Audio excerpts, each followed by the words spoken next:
Major League Baseball welcomes you to the following presentation of the Cincinnati Reds.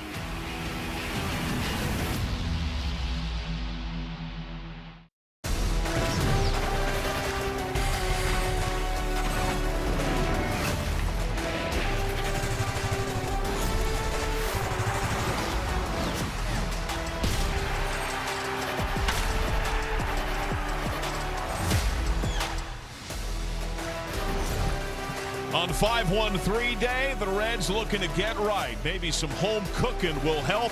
We'll have skyline, we'll have graders, we'll have it all. Anything to get the Reds back on the winning side of things. They try to level their series against the Washington Nationals. And a very pleasant good evening. Welcome back to Reds Baseball alongside our captain, the Hall of Famer, Cincinnati's own. Happy 5-1-3. Yes, indeed. Barry Larkin, I'm John Sadak. BG will be on your TV in just a bit, filling in for Jim Day tonight. For the Reds, they look to Nick Lodolo. How did he look to you in his first start of the season? It looked like it was his first start of the season. It looked like he was out there trying to figure it out. I thought at some points he pitched really, really well. Just a few mistakes, a couple of two-run home runs he gave up to the Astros. But I thought he was out there kind of each inning was a little bit different here and a little bit different there. The fastball command was there one inning, wasn't quite there the next. The breaking ball was biting. At other times, it was over the plate. It looked like he was a little bit behind, still in spring training, still trying to build up to get out there. It's nice, though, to see him out there looking free and easy and pitching as if he's healthy. Yeah, I think spring training is a great comp because in defense of Lodolo, that's essentially what it is. Yep. As he's trying to build his way up. And we caught up with him to get his point of view. At this point, for me, it's just more reps. As I feel like I'm kind of still in that building up phase, but definitely at the end of it, with the other day, getting that outing under the belt. So, excited to get back out there tomorrow and, go from there. I think you said when we talked to you leading up to that start, you can't pitch without feel. Did you feel like you had the feel that you were looking for in that start? Yeah, no, like I said, it felt great. Just really two pitches and really, honestly, the first homer, I wasn't even that upset with the pitch. I thought it was a good swing. The second one, though, it was bad.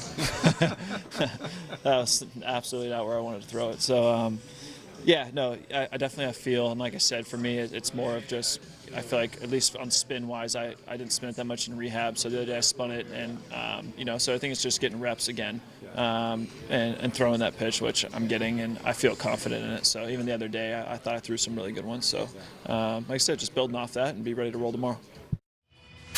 Good news, the last time he saw the Nationals, his lone 9-inning shutout in the show.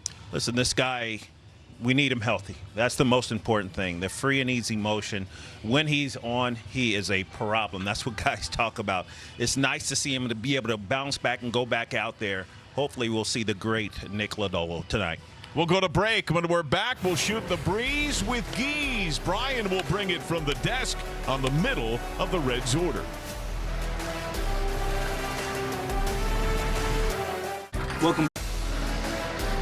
Cincinnati Reds baseball is presented by St. Elizabeth Healthcare and the Young Family Cancer Center, a regional leader in cancer care. By your Cincinnati and Northern Kentucky Toyota dealers. For all Toyota offers, go to toyota.com. By Gilkey Windows, elevate your home with the elegance and durability of Gilkey Windows. Explore more at gilkey.com. By Bet365, where winning is everything. And by O'Connor, Achani, and Levy, attorneys you know, attorneys you trust. Back at Great American Ballpark for Game 2 for the Reds and Nats here tonight. And you might ask yourself, after last night's game, how can the Reds outscore one of the highest scoring offenses in baseball? Well, more of this would help. The middle of the Reds lineup and Terry Francona's team. Last night, 3-4-5. Ellie De La Cruz, Sal Stewart, and J.J. Bleday, multi-hit games from each. They were on base 9 times and scored 3 of the 4 Reds runs that the Reds put on the board in the game last night. Ellie De La Cruz has multi-hit games now in 4 consecutive games. Sal Stewart is working a 5-game hitting streak, and Bleday has been good since he got here. Terry Francona has tinkered with the lineup a bit, but it's still built around these three. They are 2, 3, and 4 tonight, as opposed to 3, 4, and 5, as the Reds look for some results and try to get some offense going against Washington here tonight. When we come back to Great American Ballpark, Nick Lodolo takes the mound for his second start of the season. First pitch on the way from GABP. So I hammer the... Nick Lodolo against the Nationals last year, brilliant in our nation's capital. He had everything cooking. Most importantly, 8 punch-outs, 0 walks, 105 pitches. So he was throwing strikes. He was throwing strikes early. He had every single pitch working. He was dominant, felt good. He was playing some really good baseball at this particular time. The Nationals' Jacob Young said after the game he thought Lodolo mixed his speeds really well, that he had good command of his off speed. Said of Lodolo that day, you never knew what you were looking for. He threw anything in any count. Today, start 2 of his season in the show. And what we saw in start 1 was Nick trying to figure out and try to find out kind of where he was. My biggest thing was watching to see if he felt free and easy, if he was throwing free and easy, if he was going to that finger. We didn't really see him messing with the finger at all. We saw the fastball at times be dominant. We saw the breaking ball at times have bite, but we also saw the opposite. And I think that's what's going to happen, simply because he just didn't have enough time to develop. He's still in spring training, basically. So hopefully this time out, it'll be a little bit better than last. He'll take on one of the better road offenses in the Bigs. Nats a season-high 6 homers yesterday, including one by leadoff man James Wood. Curtis Mead, Brady House, C.J. Abrams, one of the top run producers in the Bigs this year. The aforementioned Young. Lyle went deep twice, had 80 friends and family in the house. He hails from relatively nearby Louisville. Briefly, a former Red, UC Bearcat Joey Weimer, Nasim Nunez, and Keibert Ruiz. Nationals posted double-digit runs yesterday for the 6th time on the year. That ties them with the Dodgers for the most games of 10 or more tallies in a game this year. Now, left on left, it's Wood, who is one of the Nationals that has hit Lodolo. He is 5 for 11 against him.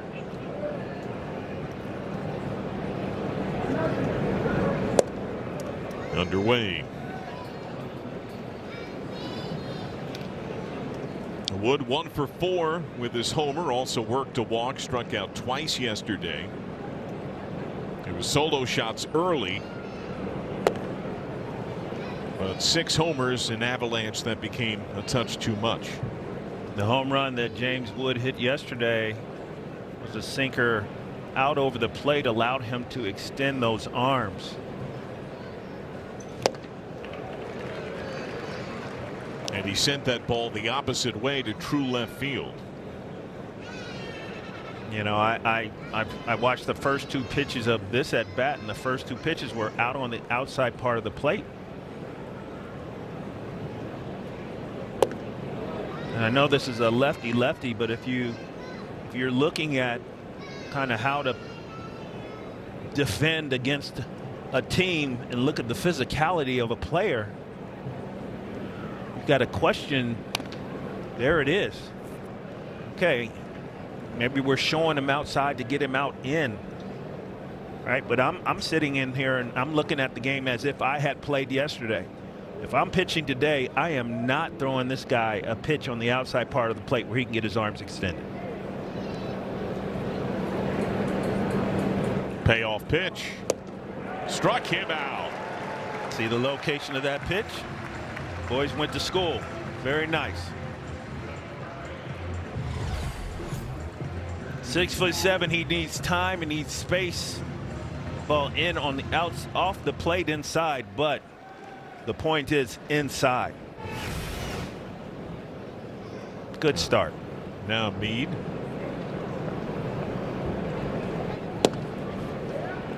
Strike 1. Came over in a trade from Boston late in March.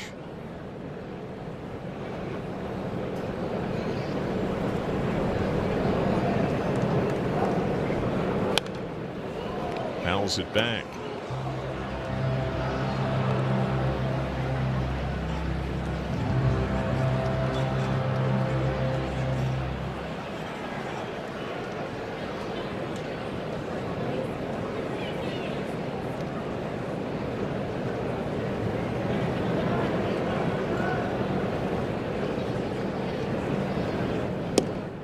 Backdoor strike 3.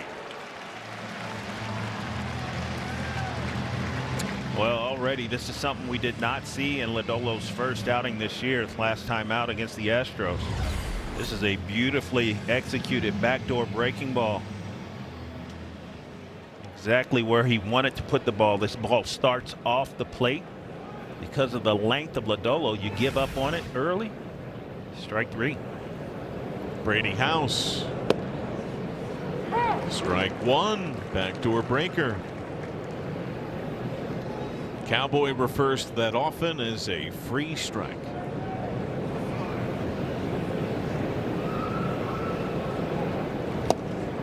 Foul tip. House went deep, 2-run shot in the 8th. Also walked and scored twice yesterday.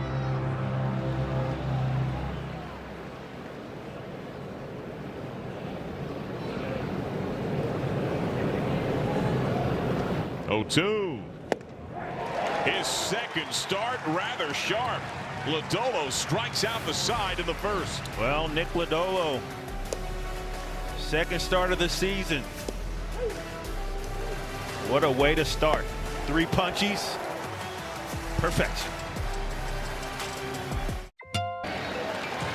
Reds lineup from St. Elizabeth Healthcare. Will Benson gets another turn leading off. Ellie De La Cruz bats 2 for the first time since the end of the 24 season.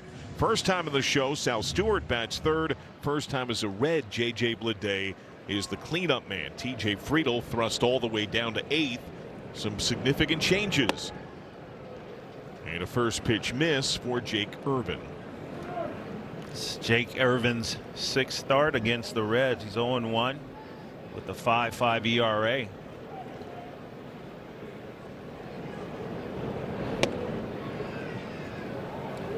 His feature pitch, he does throw a lot of different pitches, but it's been his curveball he's had the most success with. Hitters are just 115 on the season against that curveball. He uses that overwhelmingly to lefties. And oddly, Lark, he is better by a lot against lefties than he is righties.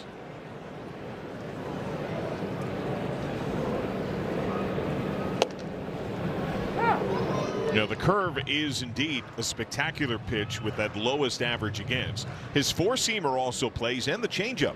All of those are used to lefties. The sinker, rocked by righties. The sweeper, rocked by righties.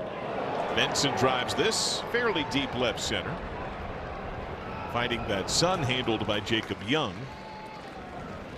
Young has robbed Will Benson in the past. That same series in Washington, he climbed the wall to bring back a Benson homer. Joined by Wood and Joey Weimer. 2 outfield assists this year, 10 on his major league career. Keep that arm in mind if there's an in-between play to send a runner.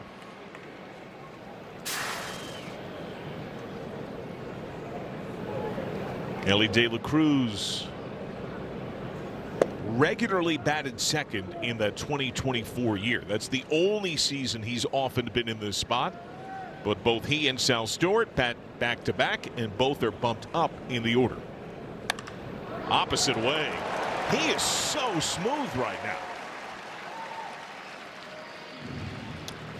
I feel like Ellie is just committed to what the pitchers have shown that they're going to try to do to him. And they're going to try to throw him the ball away. However, this pitch is not necessarily in the outside part of the plate, but I believe because Ellie has his sights set to hitting this ball up the middle the other way, he just smashes it. That's 110 off the bat. Sal Stewart, 3-hit day, including a double yesterday. First pitch rocked foul. For Sal, there's been a massive difference between heaters and everything else. Against fastballs this year, he's hitting .315 with 8 of his 10 homers. Breaking balls a $185. off speed 176. There is the breakdown, and the power overwhelmingly against heat. You know our saying about not missing the fastball? You hit 315 against the heater. Keep hitting the heater. Pickoff toss. Irvin does have a pickoff this year and 2 on his career. De La Cruz has been picked off this season. Tough sun in the eyes of James Wood, getting the nod at left today. That one sailed to right. Weimer fading back. De La Cruz tag. Strong throw to second on a slide. De La Cruz save. A flat-footed Weimer with his momentum going back. Offered a pretty good toss, and De La Cruz still has scoring position. You mentioned it. He does have a cannon, strong arm out there, and Joey Weimer. Flat-footed because he's got to get all the way to the wall. I don't know if he could have got behind that ball. That ball almost carried out of here. It's a step away from being on the wall. And Lark, you and I are wearing our long sleeves. There's a slight chill here tonight. Oh, that is rocked to right by J.J. Bleday. Off the base of the wall, it dies there. De La Cruz scores, and Bleday scoots into second, a standing ribby double. He has a chance to clean up, and he drives in the first Reds run tonight.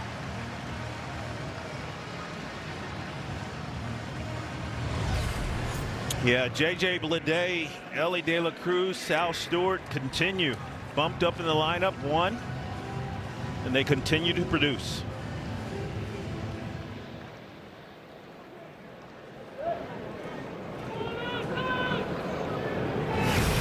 Spencer Steer hits in 13 of 14. He's been consistent for more than a couple of weeks. He was 1 for 5 yesterday, but he lined to center, he lined to right.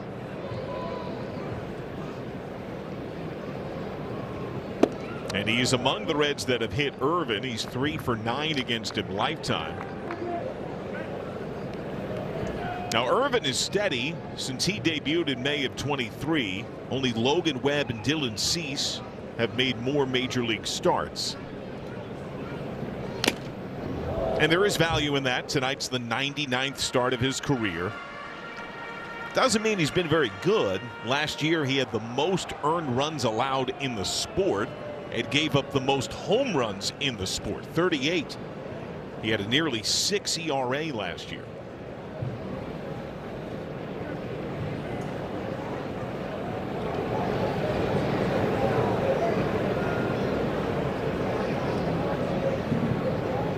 Steer provide an add-on run. Bleday a decent lead. 1-2. Fouled away.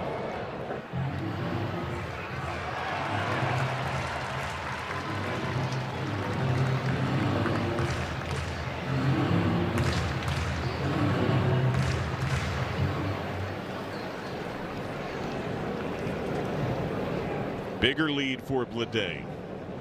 1-2 pitch. Down and away.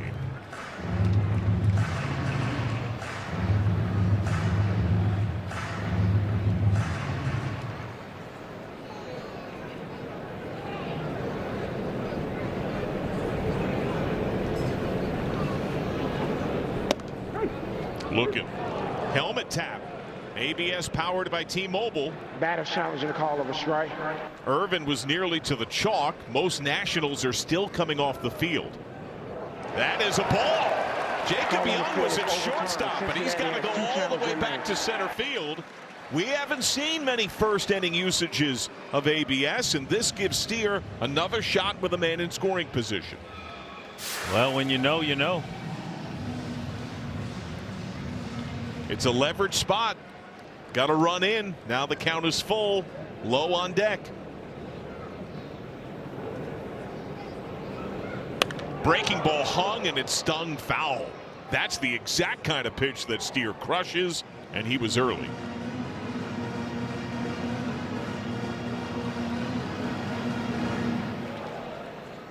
This will be the 8th pitch of the plate appearance. Steer has already fouled off 3.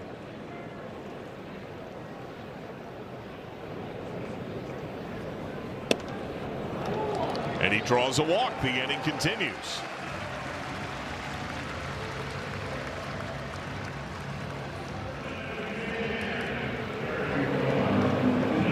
So a challenge on a 2-2. And that makes some more pitches for Jake Irvin. Brings up Lowe, the former National. He is 2 for 3 against Irvin lifetime. Lifetime against the Washington Nationals. He has had success. First pitch, strike 1.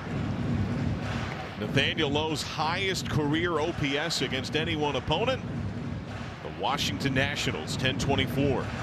Over half his hits against his former club have gone for extra bases.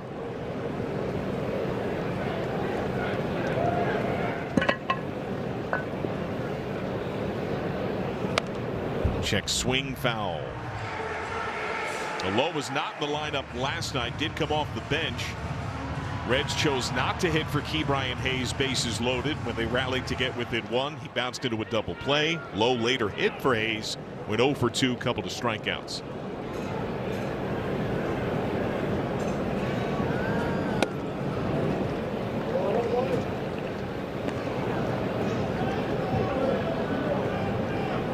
Lowe is among the many Reds chose to shave recently. Good portion of the team was in Mustache May. They're looking for some new vibes. And fastball runs in.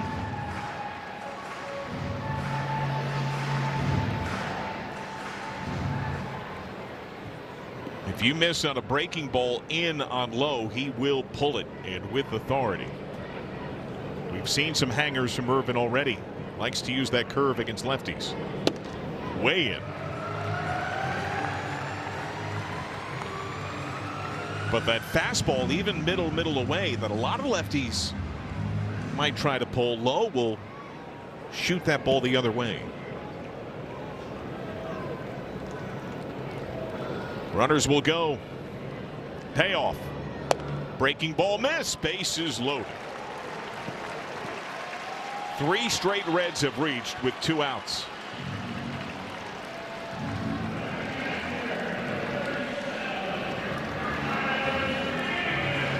Saw Simon Matthews there, the Nationals' first-year pitching coach, former assistant pitching coach with the Reds.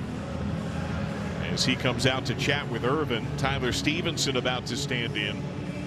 Who Lark got burned on, I think, a bad call, a ball that looked to be fair over the bag. Yeah, it looked like that ball that he hit down the third base line may have gone over the front corner of that bag. The third base umpire was on the back side. He called it foul. But I think in the replay, I thought that ball went right over the corner. Well, as it is, Steer's challenge has forced 8 more pitches for Irvin, a 9th to come. He's at 25 on the inning. Stevenson was 0 for 4 last night. He reached on an error. He lined out to center field.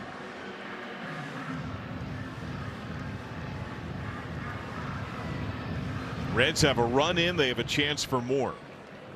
Their inability to add on bases loaded, part of what burned them yesterday.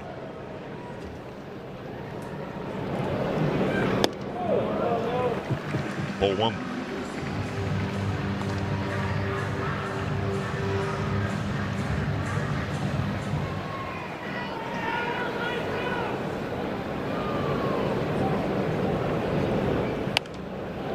Fouled away.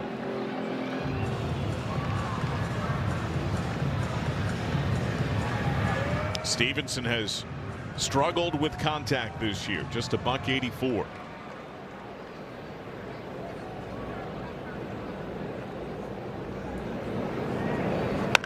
Drives this ball deep left field, grand slam.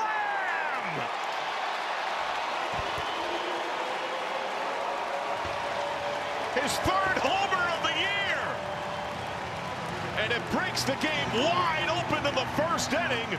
Some cushion for Lodolo. It's 5-0 Reds. Well, that's the pitch he was looking for, and Steve-O did not miss that one at all.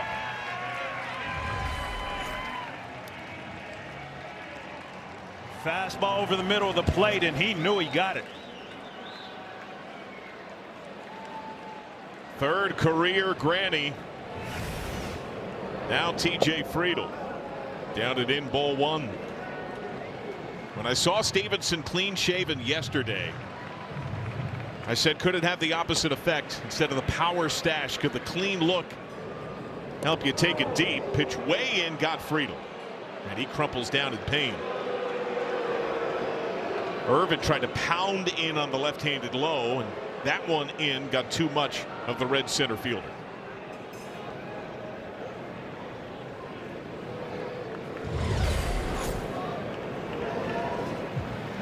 Ooh.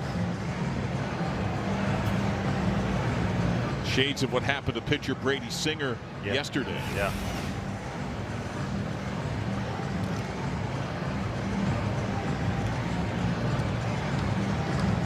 Friedl starting today, but not in the leadoff spot. First time for him since the end of 2024 that he got a start and was not batting first in the Reds order. Reds have hit some tough times. They've lost 9 of 11. And a lot of lopsided losses or really close walk-off misery. We've seen progressive series of changes. This the most extreme to the lineup. The first inning dividend is strong. Yanked down and away to McLean. And the domino from the Steer challenge. It's now north of 30 pitches for Irvin. How long is that leash before someone gets up? Reds doing a lot of this with 2 outs. Strike to McLean. McLean, base hit, Ribby fielder's choice yesterday. He's been coming on some. Through that breaker. His last 6 games hitting 300, 6 for 20. A home run, 5 ribbies, and he is walking on his year and in this spurt. 3 walks in that time.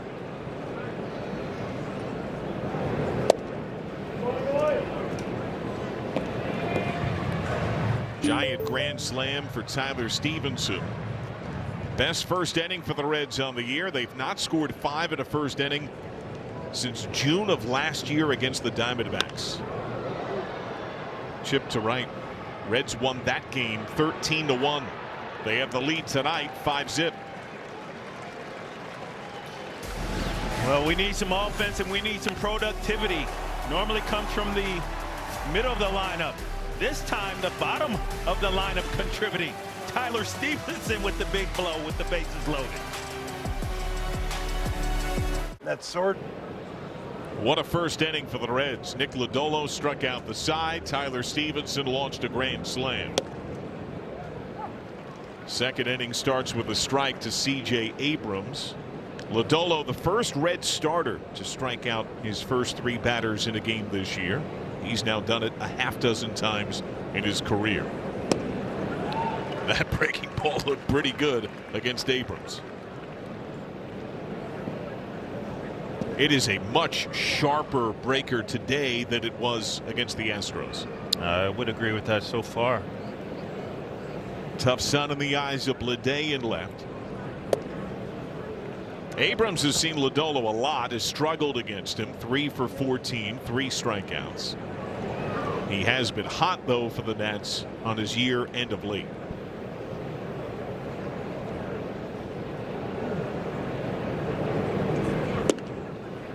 Second most ribbies in the league, hitting 293. In his last dozen games, almost 350. With almost half of his RBIs.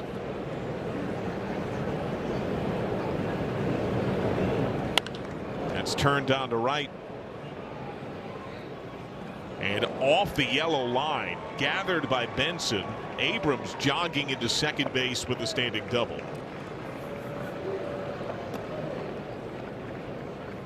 Well, C.J. Abrams is having a fantastic year. Lefty on lefty. This is a tough assignment. Lays off a few breaking balls down and away and then gets a heater up and in. Keeps that ball fair down the left or right field line. Special season for that young man. 7th double of the year. Now Jacob Young. Abrams often a leadoff man in the past with Washington. He led the majors last year, doubled to begin an inning 15 times. 15 of his career high 35 doubles. Young was 0 for 4, worked a walk and scored a run. Stole a bag yesterday. Foul tip, strike 2, as Lodolo, even after the double, continues to be aggressive. Pitching for a staff where marred more by the bullpen, the walk rate has been crazy high for the Reds this year. This is one of the more aggressive and successfully aggressive beginnings to a ball game in recent time. To left, Bleday fighting that sun, lost the ball. Later break for Abrams, stop at third, flip into De La Cruz. That's a sun ball hit.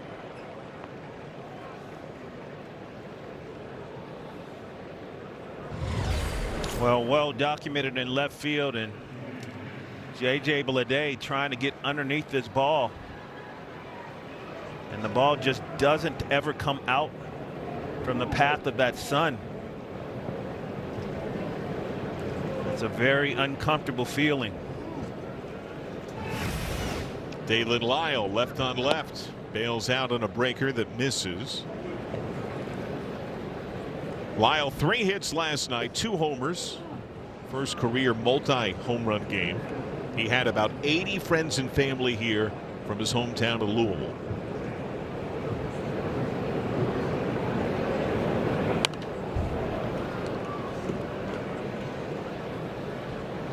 He has been hot his last 5, hitting .421.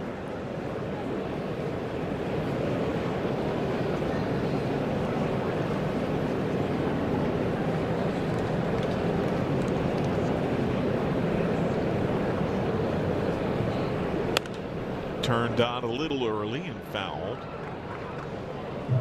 Now his power has so far overwhelmingly this year come against right-handed pitching. All 5 homers. Family on hand here. But by average, he's actually hit a little better against lefties. .271 versus .261. He hangs in there pretty well. Line foul just early again. Never dropped the bat, even though he did start to jog down the line.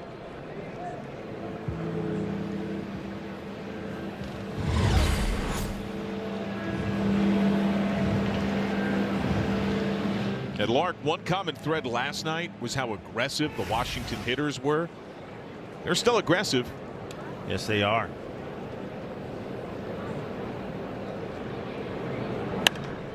Smack to left, Bleday in the sun again, and he makes the catch. Tag at third, smart throw to second. He had no shot to get Abrams. Sac fly RBI. Nationals get on the board, but Bleday takes down Mother Nature in the sun on that ball in flank. Well, this time definitely on an angle, able to see that ball. Ball to your left or right, no problem in the sun, but that ball right at you, it's a problem. Well, Joey Wiemer stands in. Wiemer having a fine year, .295, OPS over 900. It's the best he's played in the bigs. Hails from Ohio. Collegiate time with the UC Bearcats. He briefly was a Red. He came in 2024. Appeared in just 2 games as a Red. Had 1 plate appearance, worked a walk.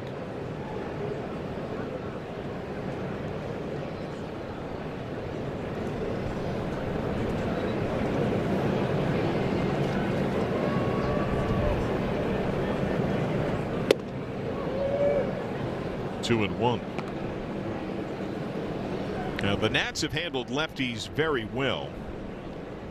Second in average and on base. Their record is 9-5 when a lefty starts against them. Line just foul. There have been a number of bullets just wide of the chalk.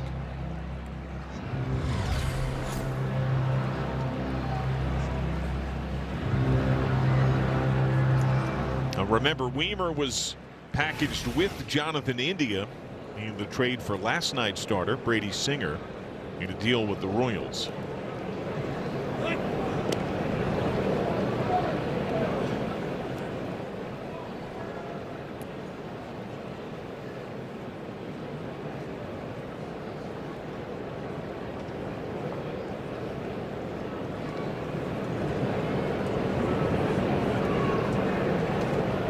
Two. Oh, nice catch in the stands.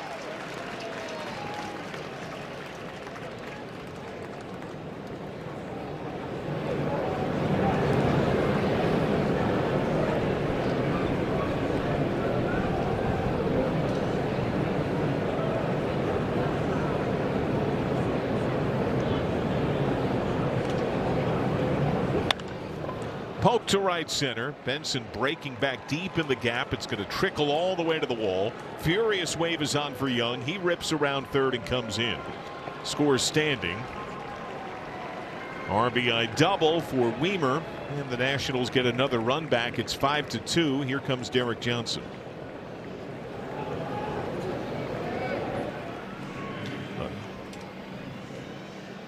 Word now from Miami Valley Gaming. Get ready to get lucky at MVG. With over 2,200 of the best gaming machines, we got you covered.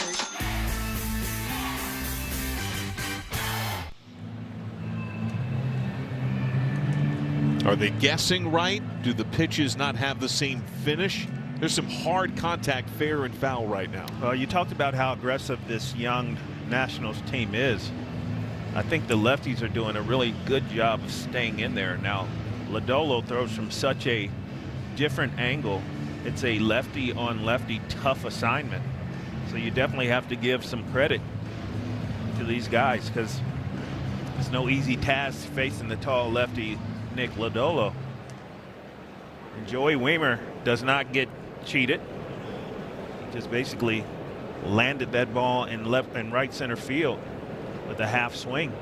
Corners pinch. Nasim Nunez did have a sacrifice last night. He was 1 for 3 with a walk, scored a run. Sal Stewart getting the nod at third base. No Key Brian Hayes in the lineup today. Benson shallow at right.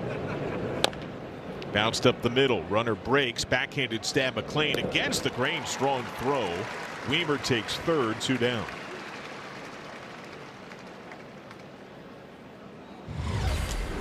Really nice job by Matt McClain. No, he doesn't have a lot of time. Plants that foot, gets on that right side, showing off the gun.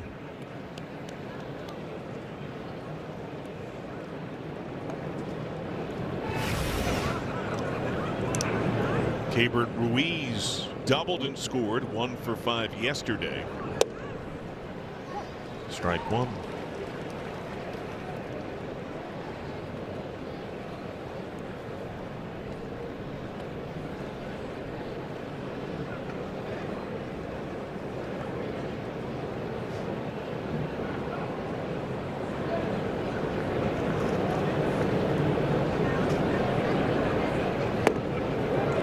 Changeup had some dive to it.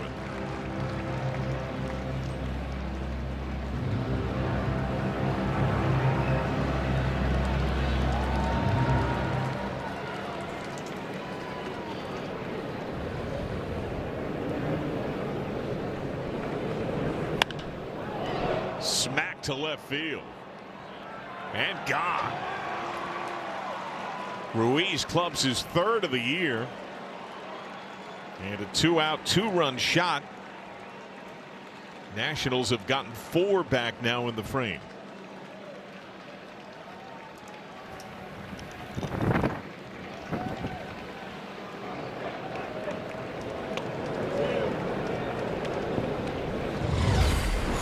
Well, these guys have stayed aggressive. That was a mistake, forcing fastball left over the plate.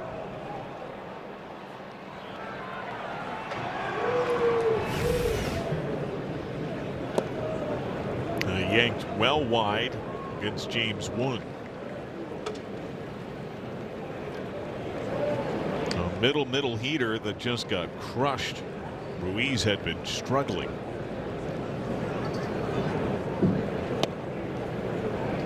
Front door miss.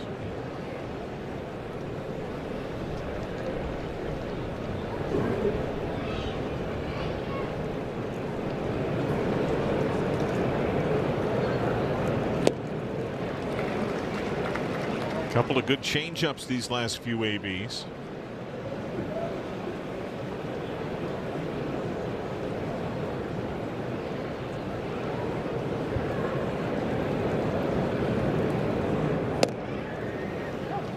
Two and two.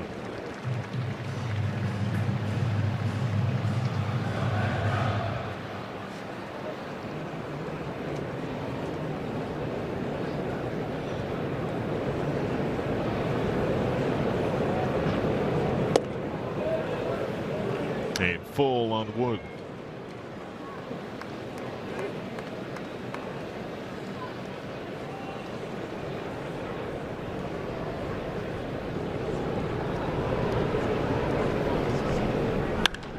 Line sharply. What a pick. Spinning backhand De La Cruz.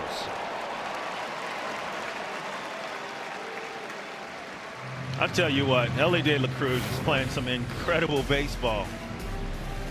This ball was blistered. 114. Elly De La Cruz said no problem.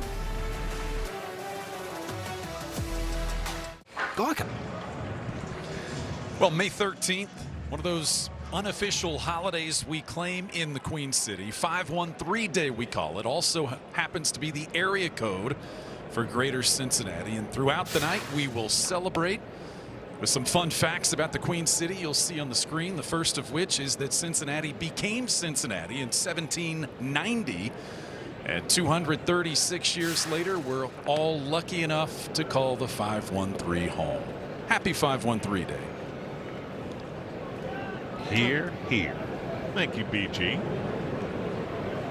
Cincinnati celebrating proper. All 9 came to the plate in the first inning. 5 came home. Will Benson has fly to center so far.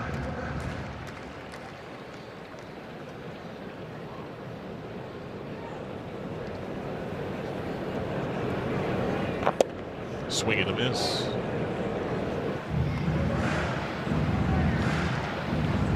Time for Benson. Well, based on the first inning and a half, this feels like all the makings of a giant slugfest.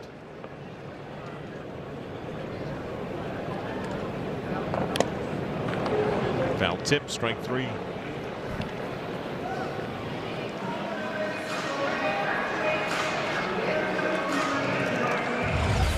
Talked about the success that Urban has had with that curveball. There it is right there. Good location. Elly De La Cruz, hard single. Went beyond short his first time. He later scored. Takes a soft strike. That breaker is back. He's got 4 straight multi-hit games. In that time, he's 9 for 17 entering the game. That's a .529 average. Longest active such streak in the majors. Longest of his still blossoming career. The last time a Red shortstop had 5 straight multi-hit games, it was you. July of 2000.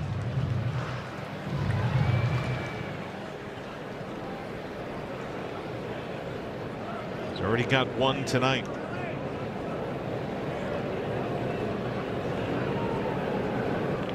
Way in. I know you applaud often when Reds pitchers try to pitch in. Irvin is decidingly doing that to the Reds left-handed hitters.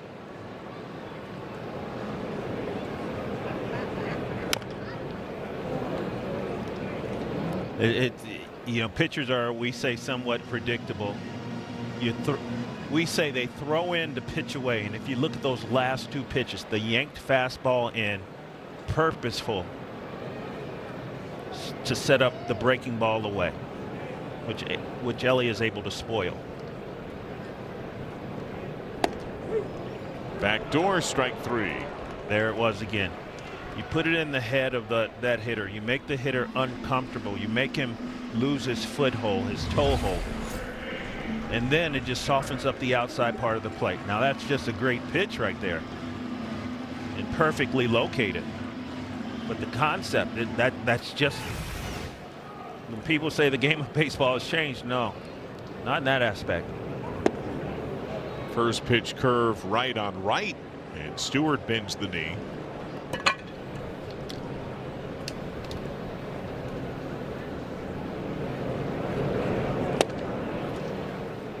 Doubles up on it. The first 2 strikeouts of the game for Irvin have come in succession to begin the home second. Both on the breaker. Way outside.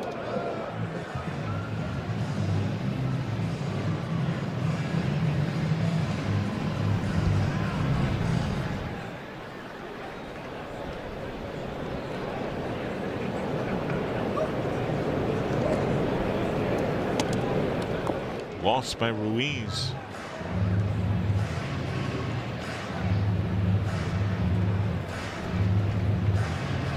Irvin, a big dude, listed at 6'6", 234.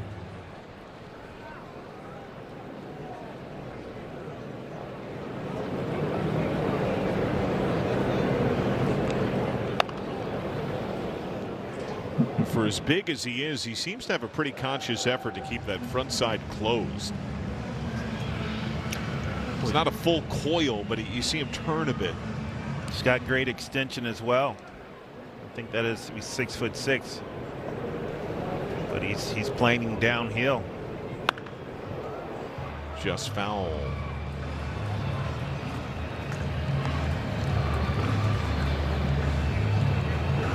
Feel like more often we're seeing longer ABs from Stewart. And as the weather continues to warm, some of these long fly ball outs I think are going to leave the yard. Works a walk here. Yeah, I thought the contact he had first inning tonight, similar to what we've seen in the last week. Balls that are just about warning track, that in another month, especially at home to right center, I think they're over that wall. I just love the quality of bats that Sal Stewart gives you as a 22-year-old young man. Just continue to compound that experience, and I think we're going to look and be seeing a very successful long career, hopefully here in Cincinnati with Sal Stewart. J.J. Bleday, first pitch, drilled a ribby double, later scored. He's now got 12 RBIs in 15 games as a Red. Getting on base at a high rate. He reached 4 times yesterday. Tonight he's cleaning up for the first time in a Reds uni.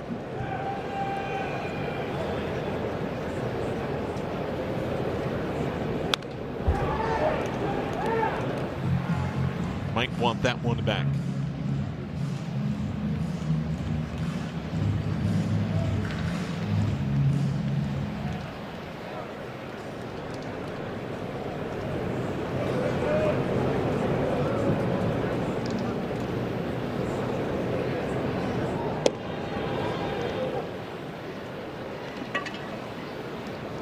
Well, you documented the breaking ball right from the start, and clearly first couple of innings that curve has been Irvin's best weapon.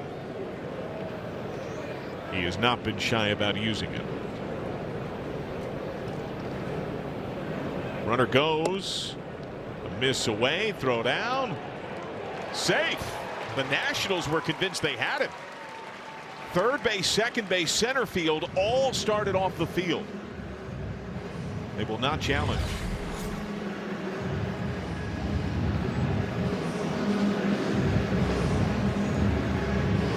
Pretty close, but safe easily.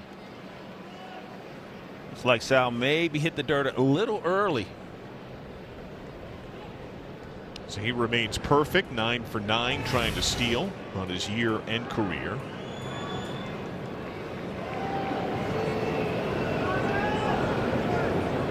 First base open. Meade plays deep with Stewart now at second. Swing and a miss. Curveball again. 3 Ks on the inning for Irvin.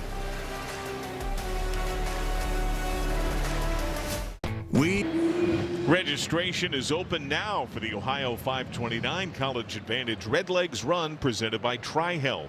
Reds fans of all abilities invited to run, walk, or roll across the finish in GABP. Proceeds benefit the Reds Community Fund. Register now, reds.com/run.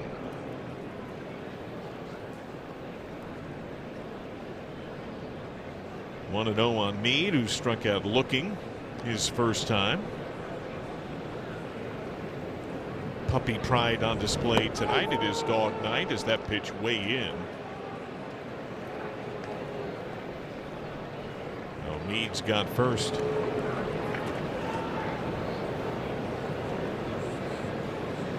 Hit batter is part of the reality for Lodolo's career. He hit one in his first start of the year, and that man came home on a homer later that inning.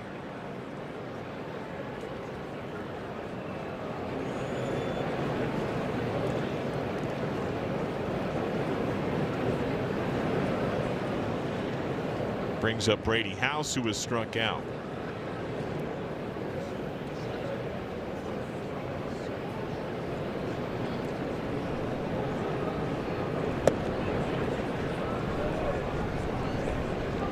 One ball, no strikes.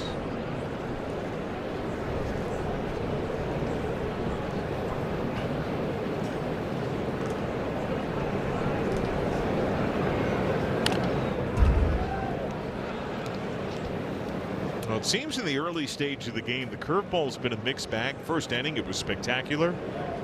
Since then, inconsistent, and it feels like the changeup has become the on-the-fly adjustment for Lodolo. Yeah, I feel like I think it's that. I think it's a feel. Once again, remember, he just hasn't had the reps.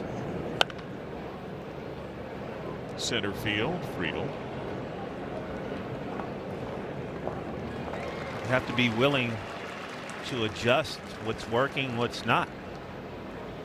The curveball, if it's not working, the changeup is your other off-speed pitch. You go to it. But I think that's what you see from many pitchers in spring training.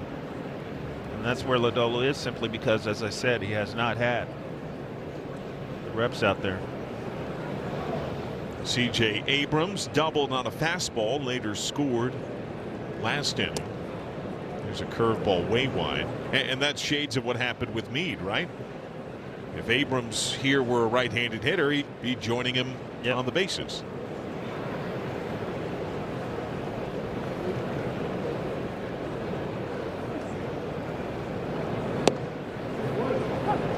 One and one.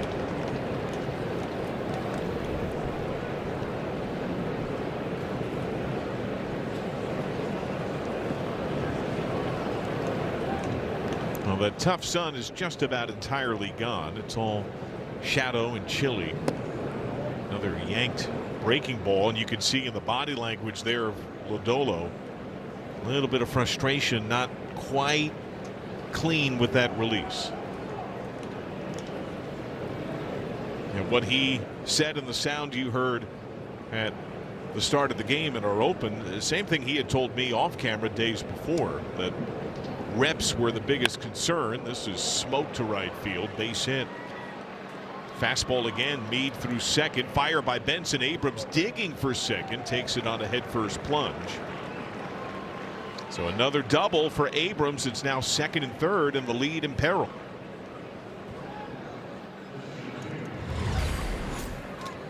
Well, C.J. Abrams, as well as many of these Washington National hitters, doing a really nice job, lefty on lefty, staying in there on Lodolo. You can see Abrams, as soon as he hits this ball, he's thinking double. He turns on the burner. So now Jacob Young. He had the sun ball hit, lost by Blade in left field, went off his glove. Later scored. Infield modified in, steer the most shallow on the grass at first. Dugout backs him up just off the grass. And now it feels like the command is all over the place for Lodolo.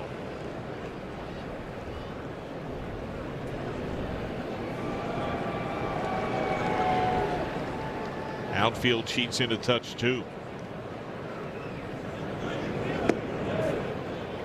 3-0.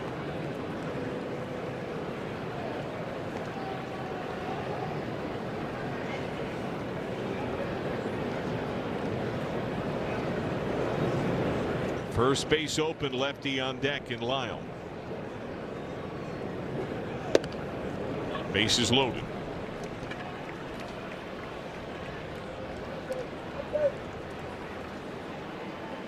First walk for Lodolo tonight. So 2 free runners on a hit by pitch and a walk. The 1 base hit, the double by Abrams. Lyle hit the ball hard and got a run home. A sac fly to left his first time.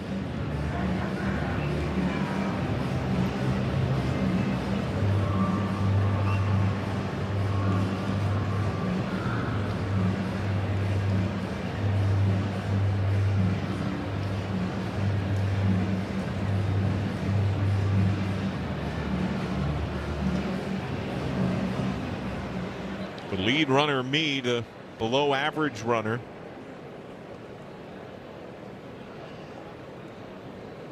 He is the tying tally. 0-1. It's one of the better curveballs we've seen from Lodolo, but Lyle was able to fight it off.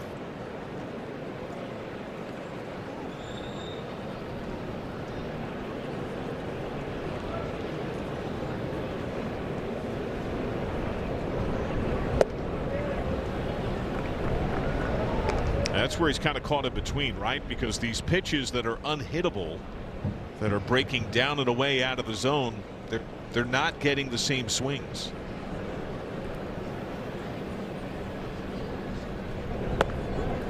He went too far there.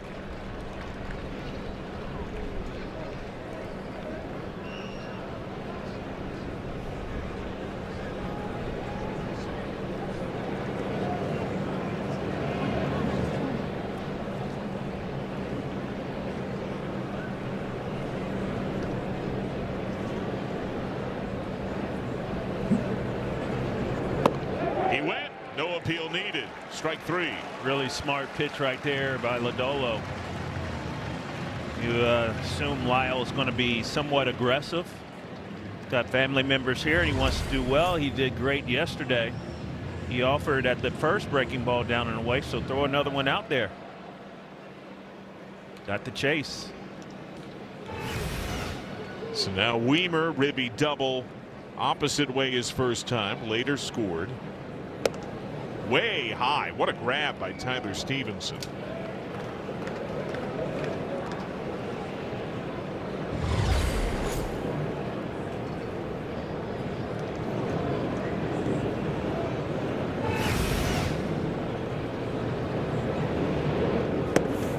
Bend the knee. Twisted like a corkscrew on that changeup. Does not.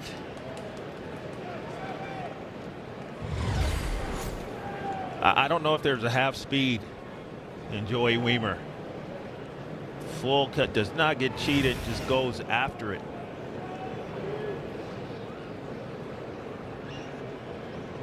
Was the breaking ball that helped Lodolo against Lionel.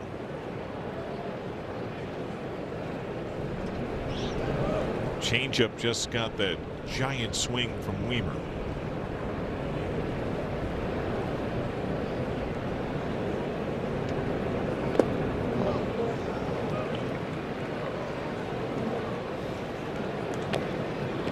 Lodolo went changeup happy the first time he faced Weimer. Got a couple of strikes with it. That's also the pitch that Weimer doubled on. Nowhere to put him. 2-1. Way outside. 3-1.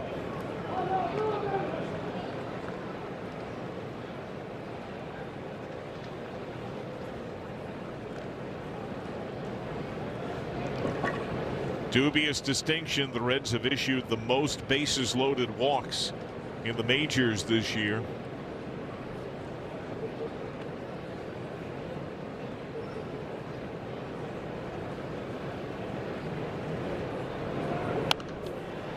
Full count.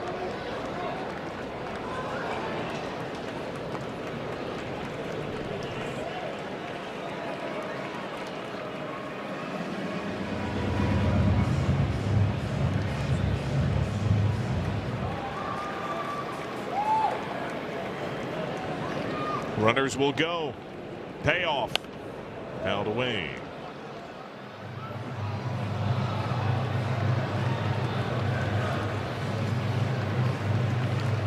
He threw 20 last inning. This will be his 24th of this inning. He breezed in a 1-2-3 all strikeout first.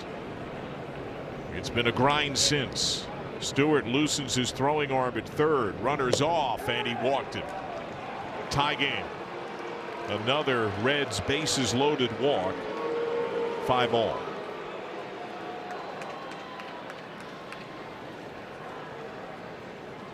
Here comes Derek Johnson.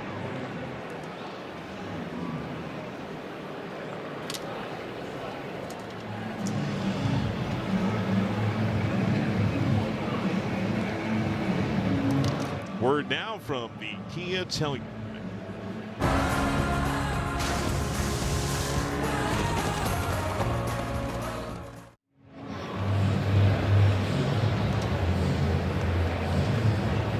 Brady Singer gave his Reds 3 2/3 yesterday. He was hurting. He pitched even after that comebacker off his foot. Good news. Seems he's rebounded well. He expects, and the Reds expect, that he can and will make his next start. No broken bones. But there have been some short starts for the Reds. They need some length out of that rotation. Bases loaded. The tying run in. Nasim Nunez. He is grounded out to second. The Reds have now walked a man, bases loaded 15 times this year. That is 7 more than any other team. It's almost double the second highest total. Nubbed foul.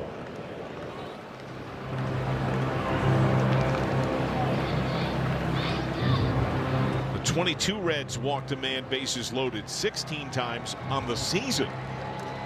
That team lost 100 games. It is May 13th.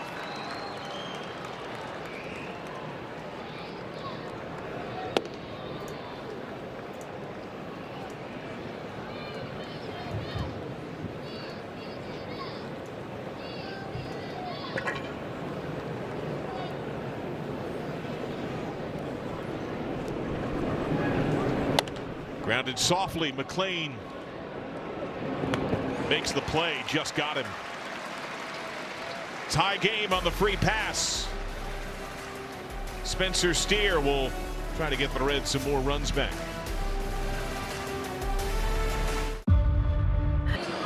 Time now for our Elk and Elk injury report. And as expected, the Reds put Rhett Lauder on the injured list today. But the move that they made to fill some of the gaps in the pitching staff right now is they picked up veteran right-hander Chris Paddock, designated for assignment by the Marlins. The Reds bring Paddock in, and they need him. He'll go right in the rotation. He'll start the game Saturday against the Guardians in Cleveland. Well, thank you, Brian. Ohio Cup is on the horizon. Ball 1 to Spencer Steer, who has walked and scored. It's early yet, and it's 5-5. This has the makings of a crazy contest early. But the challenge by Steer first inning was enormous. On a 2-2 pitch. Could have been end of inning. Instead, he went full, worked the walk. Nathaniel Lowe rallied from 0-2, worked a walk. And then Tyler Stevenson launched a grand slam. Provided cushion the Reds have already needed, as they have blown what was a 5-0 lead.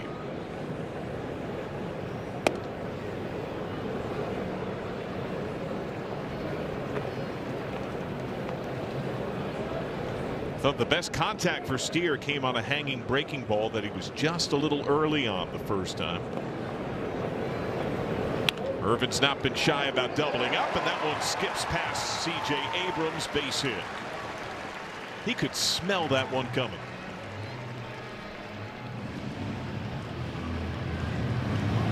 Well, I think Spence has shown a pretty good propensity to be able to hit the breaking ball. That one a little elevated, just out of the reach of Abrams at shortstop. Good start. something that hasn't happened yet. The defense of the Nationals has not been pretty.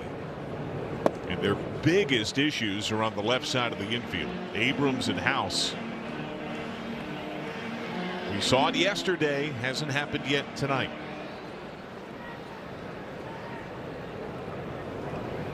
Steer held on.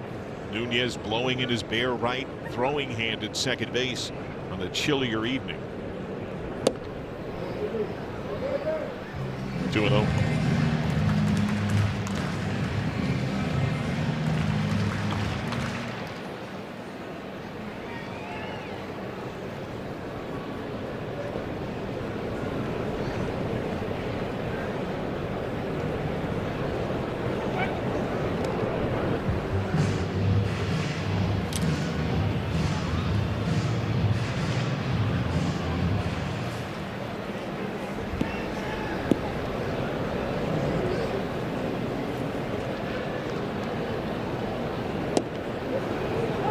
Strike one.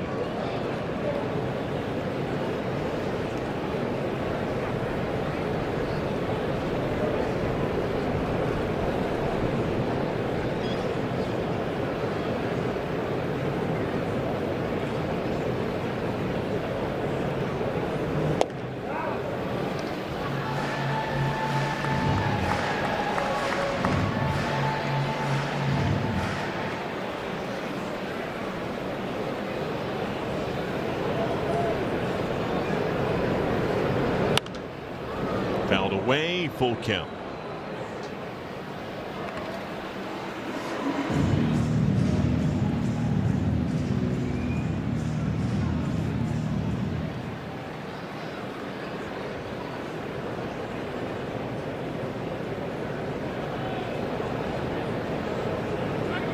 Another pickoff, second disengagement.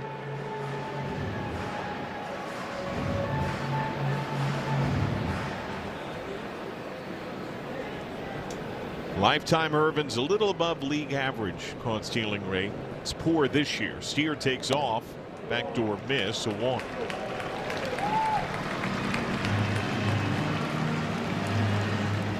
Low is on for a second time. Two aboard for Tyler Stevenson, who last time up launched a grand slam. StatCast 3D, Google Cloud.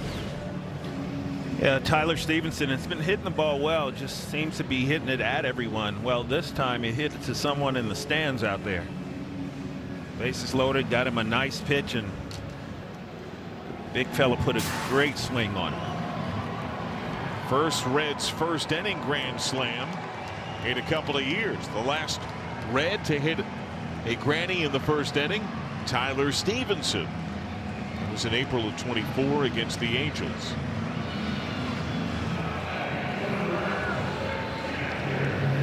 There was a run on multi-homer games yesterday. Two Nationals turned the trick.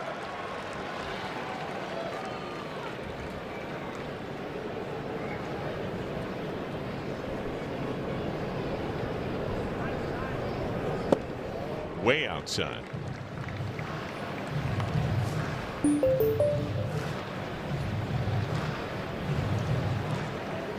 First paid fire department in Cincinnati.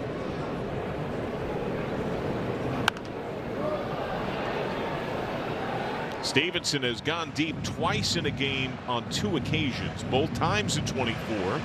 Did so against the Giants and the Rockies, both here at Great American Ballpark.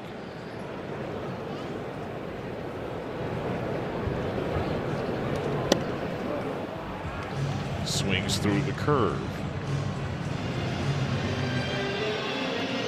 Would he double up that curveball right on right? Stevenson asks for time.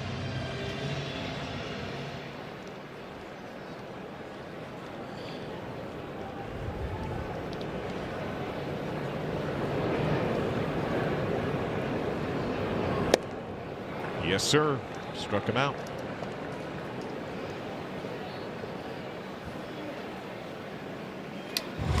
Well, when you have success with a certain pitch, you just go to that pitch.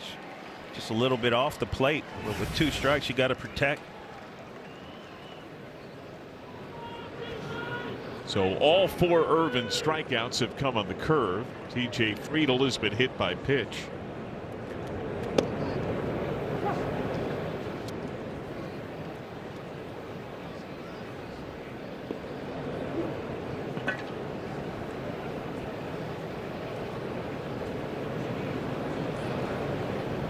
House shallow at third. He's on the grass.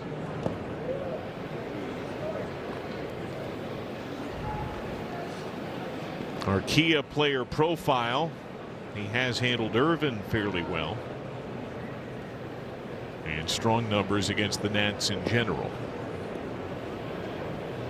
Nats do have an arm up in their bullpen.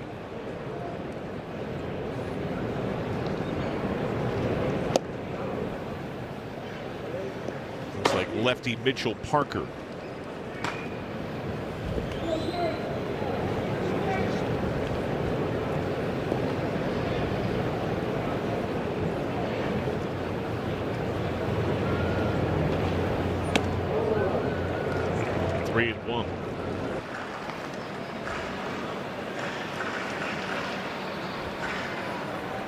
An issue for Friedl in the leadoff spot this year. Not many walks, particularly of late. He's got a 3-1 count, batting 8th. And a big swing at a curveball.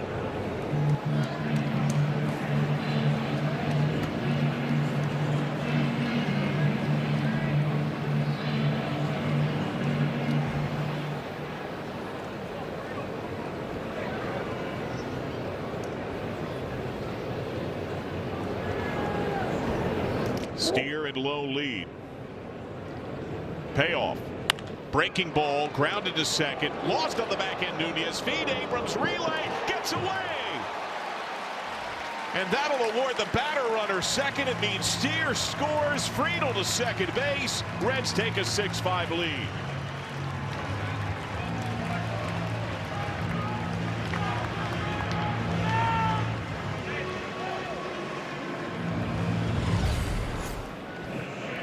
Well, you can see Nunez doesn't quite field it properly and then just trying to hurry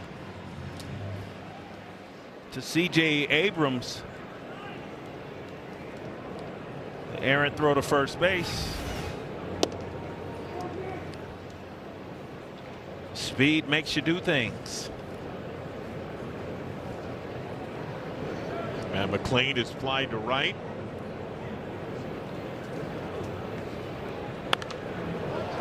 Pops it up and goes into the seats.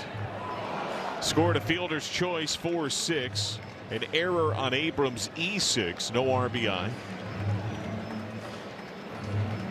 E6 allowing Steer to score and Friedl to take second.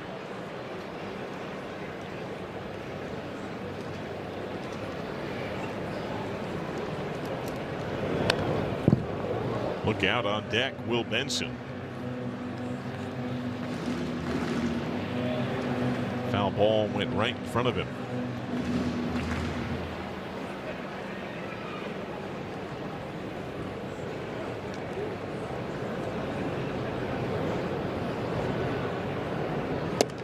Way outside. This will be Irvin's 85th pitch, and he's not out of the 3rd inning.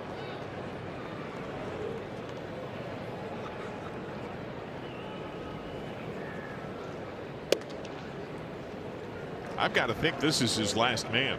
You got the left-handed Benson on deck. The switch-hitting De La Cruz is in the hole. And the lefty Mitchell Parker certainly by now is ready. Smoked up the middle. Stabbing grab by a tumbling Nasim Nunez.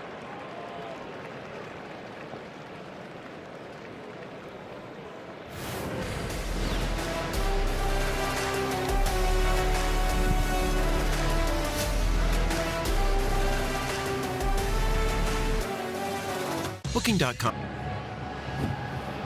Long live the doggos. Puppy pride on full display. A parade around the warning track before the game. The first doggy day at the ballpark this year. I'll be home in a few hours, Lucky. I'm not seeing other dogs. Keibert Ruiz fouls off strike one. That's a lie. I am seeing other dogs. I want to see every single one of them. Even Snoopy in the house. Ruiz, a 2-run homer his first time.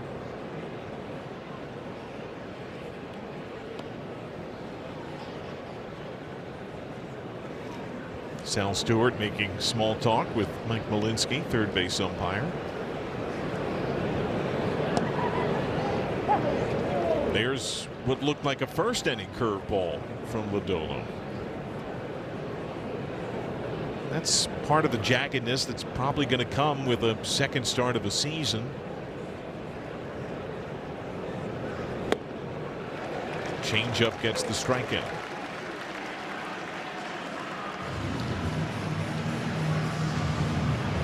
One of the things about Lodolo, because he throws from such a different angle, that backdoor breaking ball. We've seen him throw that, and we've seen him hit right-handed hitters in the back foot with the front door breaking ball. Pitching to both sides of the plate from his angle of where he releases the ball makes it really, really tough on these hitters. James Wood has struck out. He also has been robbed by Ellie De La Cruz. Grounded out to De La Cruz to end the second inning, a ball that he drilled at 114.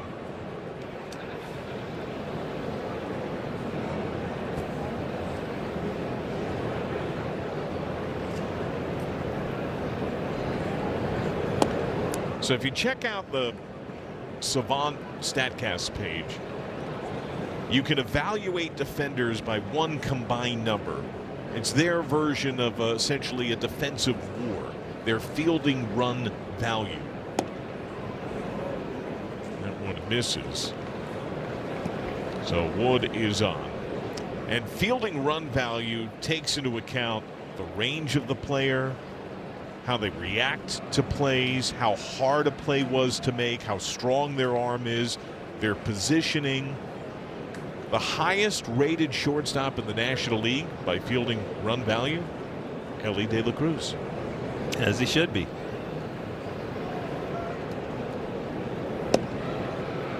Strike one on Meade. What do you see as some of the bigger differences in this year's version of De La Cruz defensively? Positioning.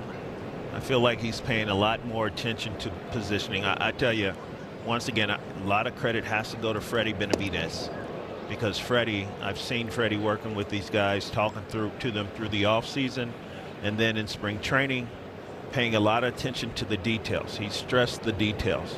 It's the small things, right? It's how you work. It's how you prepare, how you play long tossed, how you, when you start just. Off the backhand of Stewart, trickles in foul ground. De La Cruz over to help. That's a bullet by Meade, 2 on. I think what we're seeing from Ellie, just better preparation. Ball smashed. Sal couldn't quite get to it.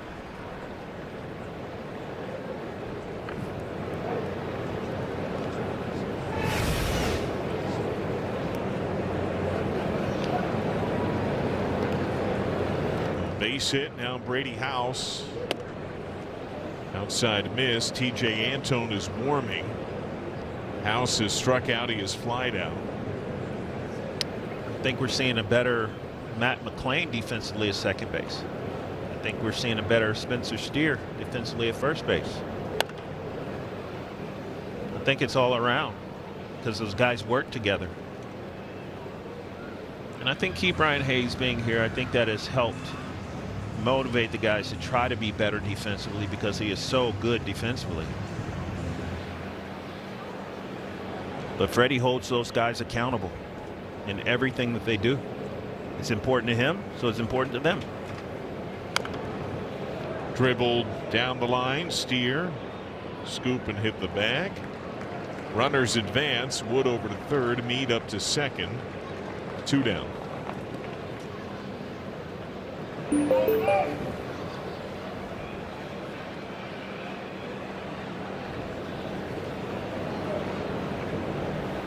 Now C.J. Abrams, who has already drilled 2 doubles in the game.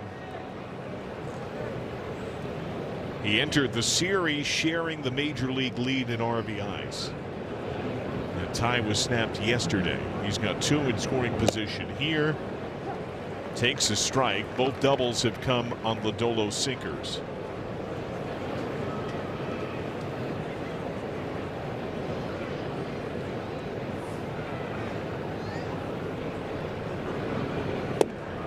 Wild cut at that breaking ball.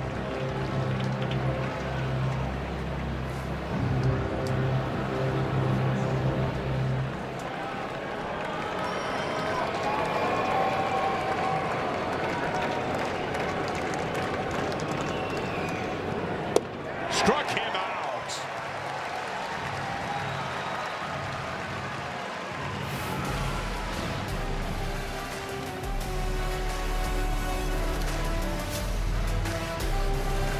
The bare hit.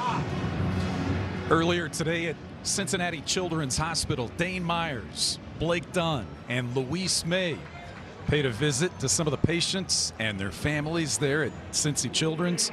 Blake Dunn said it was his first time to have the opportunity to visit with the kids. I don't think it'll be the last. I think he'll find out pretty quickly, as we all know, that the Reds do this. It's part of the fabric of this organization, this kind of activity in the community, and a great day for those young kids and their families at Cincinnati Children's Hospital. Well, thank you, Geezy, and kind thanks to those Reds for giving that time. Couple of changes here. Former starter, now reliever, Skyline Chili called to the bullpen. Mitchell Parker opposing the pinch hitting Dane Myers. This is chipped to more shallow right. Weimer one away.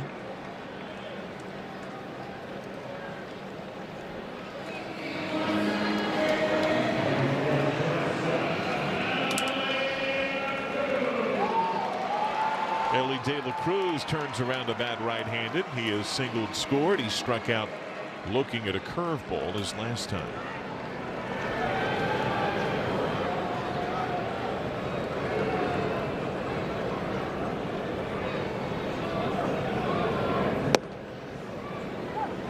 Fastball strike. So Jake Irvin on the hook, 3 innings. His shortest start of the season. He tied a season high 6 runs, matching what the Dodgers did to him April the 4th. Bounced up the middle. Nunez on the backhand. 4 walks, 1 off his season high. Hit a batter. 86 pitches, 44 strikes.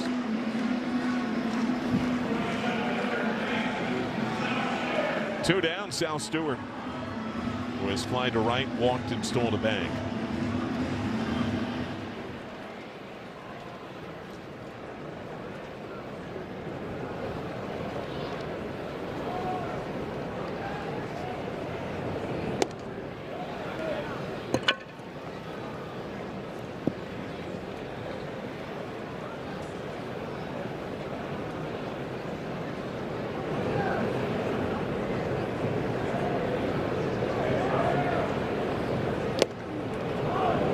One and one.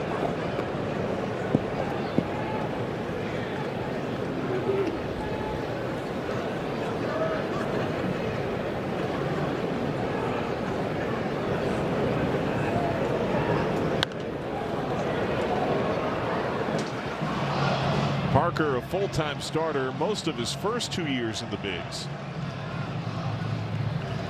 29 starts, pitched to a 4.29 as a rookie in 24. He struggled, losing 16 games. Had an ERA over 5.5 in 30 starts last year.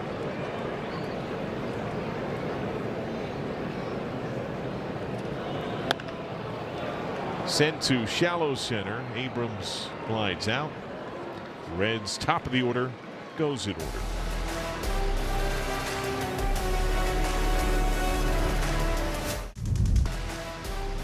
Cincinnati Reds baseball is presented by your Greater Cincinnati, Northern Kentucky Ram dealers.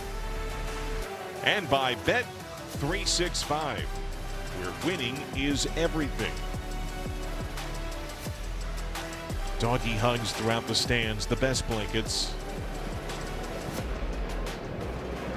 All the fur babies in the house. Reds a slim lead. High scoring game 6-5. Both starters are done. TJ Antone is in. It's time we saw Antone. It was Sunday against Houston. He recorded his 100th strikeout of his career.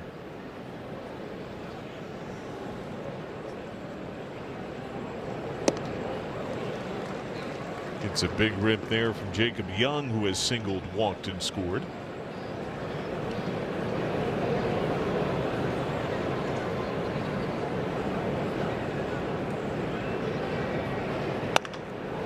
To right center.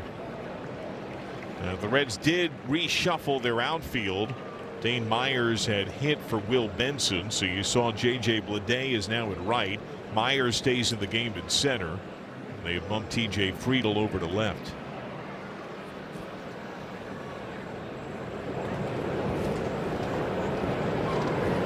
Well, third time in 5 innings, the Nationals have put their leadoff man on.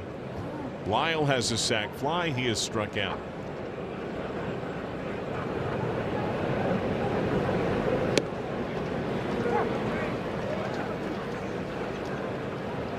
The cutter among the adds for Antone. His latest version of the right-hander. Off of a third Tommy John. Also added the sweeper.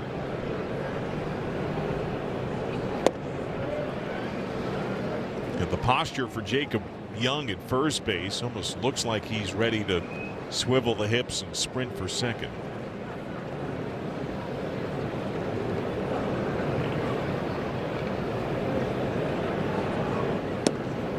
Backdoor strike.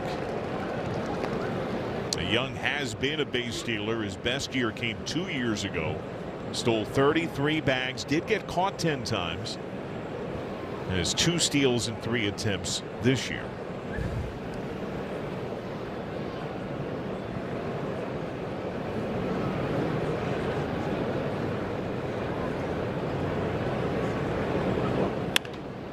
Grounded up the middle, tough play, and a collision between McLean and De La Cruz. Through second, Young, who read that well. He goes first to third. Thankfully, it looks like McLean and De La Cruz are all right, as neither could get to that well-hit ground ball. Yeah, this ball just splits him perfectly. See Ellie playing way up the middle.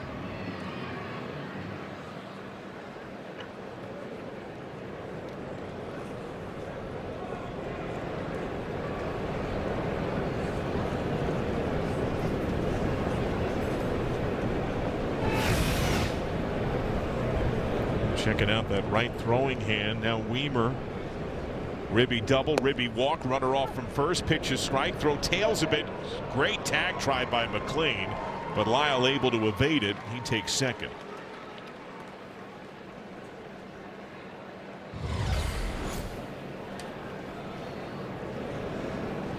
That's a heck of a catch and tag try by Matt McLean. Yeah, if that ball's a little lower, they might get him.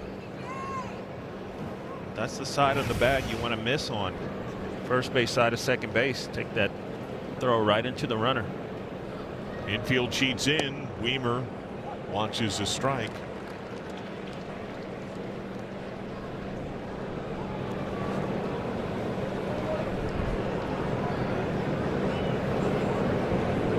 Lefty Brock Burke is up in the Reds pen.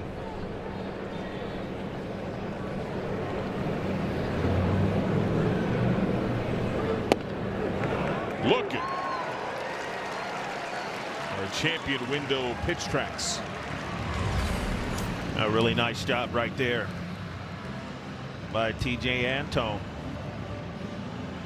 Definitely not the velocity we've seen in the past, but Captain Hook can make that ball spin. We'll get a pinch hitter. Luis Garcia comes to the plate.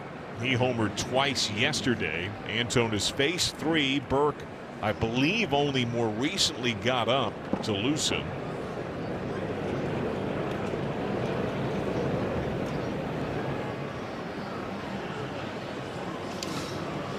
And Lark, you noticed it and mentioned the aggressive nature of the Nationals last night. if there were any one national that seemed to be the most aggressive with his swings, I felt it was Luis Garcia. Yeah, definitely. This guy loves the ball in. Very quick to the ball in. Let's see how they attack it. Infield in. First pitch smoked foul.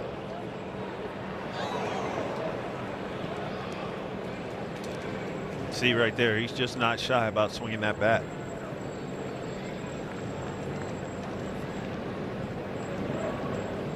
Center and left cheat in a touch.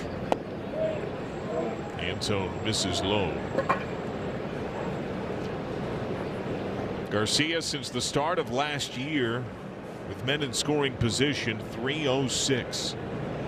It's one of the things he does best.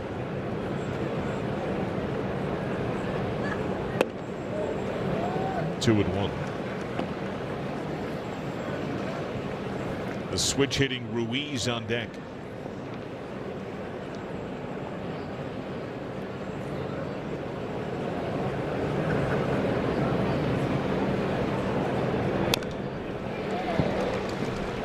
And while he did have a bobble on a bouncing ball today, Garcia's entrance does mean that Nunez's glove is lost, who is arguably the best infield defender for the Nationals. Garcia struggled terribly at second base last year. They pushed him to first this year. Topped softly to first. That's a fair ball. Steer thought about coming home, but Young broke and scored. Lyle able to claim third. RBI ground out for Garcia. It's tied at 6. Yeah, infield in, definitely Spencer Steer's thinking about going to the plate. Well, the ball was just tapped to him, but it was in an angle where he couldn't really get a good throw off. This ball is to his glove, right to his glove. It kind of handcuffs him, so he's not in position to throw right away. He takes it for sure out at first base. ABS from Tyler Stevenson called ball tight on Ruiz. Catcher challenge a call of a ball.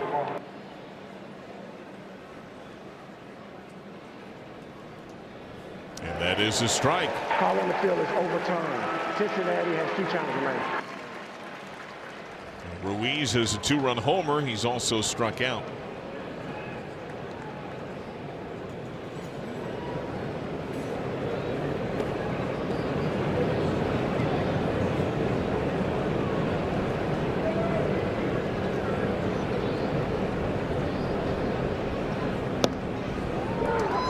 Two.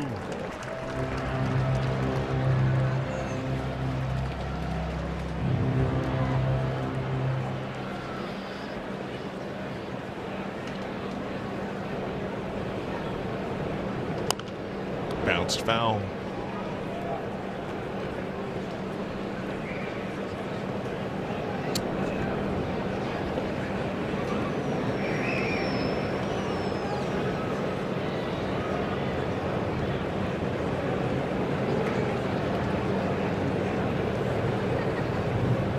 Larger lead for Lyle.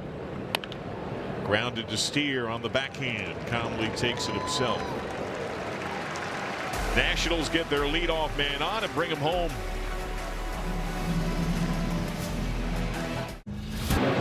In today's Toyota Tundra Home Run Challenge, Tony Campbell from Westchester, Ohio, wins a brand new built-in-the-USA Tundra if a red hits the Toyota Hit and Win sign. Register for your chance to win at any Cincinnati, Northern Kentucky Toyota dealer. Tied at 6, bottom 5. Luis Garcia hit for Nasim Nunez. So Garcia stays in the game at first. Meade moves over to second. Left on left, Parker against J.J. Bleday. Bleday, a ribby double. First pitch he saw tonight, later scored in the first inning. Struck out on a curveball to close the second.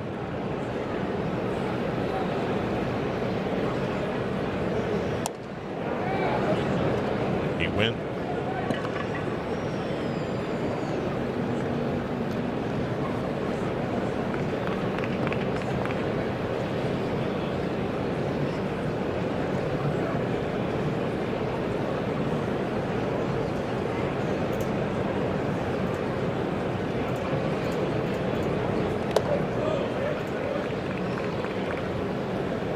One of the challenges for all major league teams, even beyond the Reds in today's world, trying to properly evaluate AAA success and project it into the big leagues.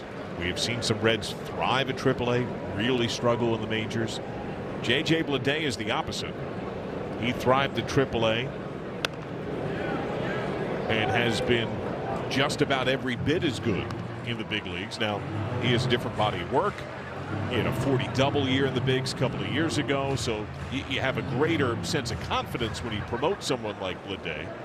But for him, AAA this year did translate. Missed down. It's early yet, but all he can do is what he's done. In the chances he's given, he's hitting for high average, a lot of power, and he's drawing a number of walks. Well, it wasn't like that he needed to go to AAA to really work on anything. He went to AAA just because there wasn't any room. And the thing that he did is he's maintained his sharpness because he had a good spring.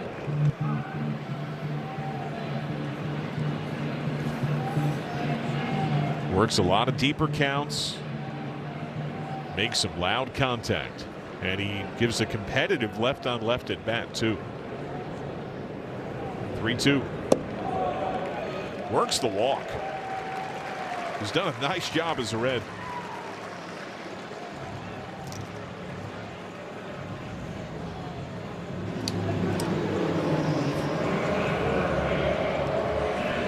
Our Liberty Mutual Insurance field coverage.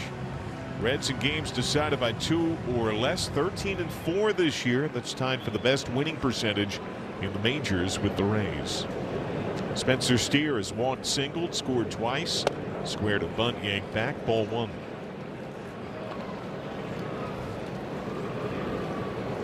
Among the many strengths for Steer that have stood out since he broke into the big leagues, he has a pretty good baseball IQ. Oh, definitely. He just knows where the ball's going, where the play is.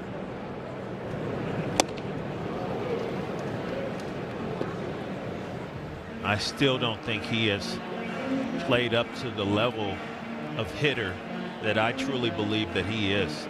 When I look at the mechanics of what he does, he's just so solid. I think the more time and healthy he can be, going to have a successful run here. What is that next level? What do you see him unlocking? You know, I have my personal feelings about Spence as far as his effort level at balls at the top of the zone. I feel like when the ball is elevated, I think a lot of pitchers try to pitch him up, and I feel like there's a little more effort on the ball up than it is on the ball down. So therefore, I believe it's more of a hole up there. I think he's just a really fundamentally sound ball player and good hitter. But I think you're spot on. His baseball IQ off the charts.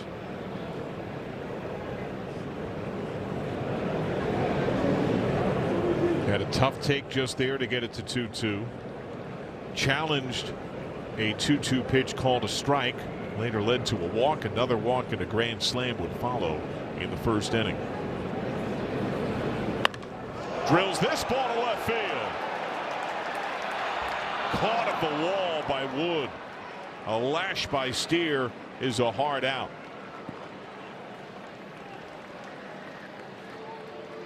A little top spin on this slider. His slider up in the zone a little bit.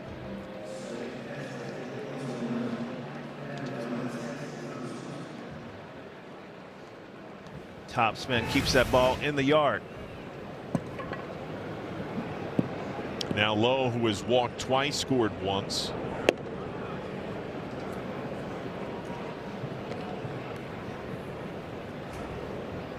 The Nationals, by the way, carry 3 lefties in their bullpen. So Parker in here for a second inning. They do have 2 other southpaws available in their pen.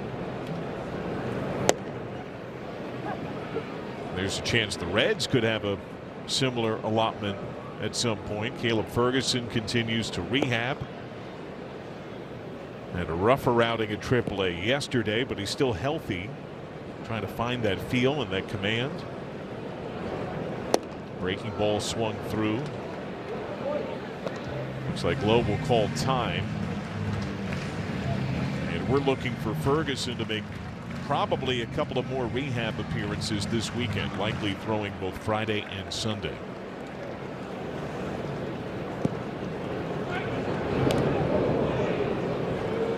As it is, the Reds have two lefties in Burke, who had been warming, and Sam Maul.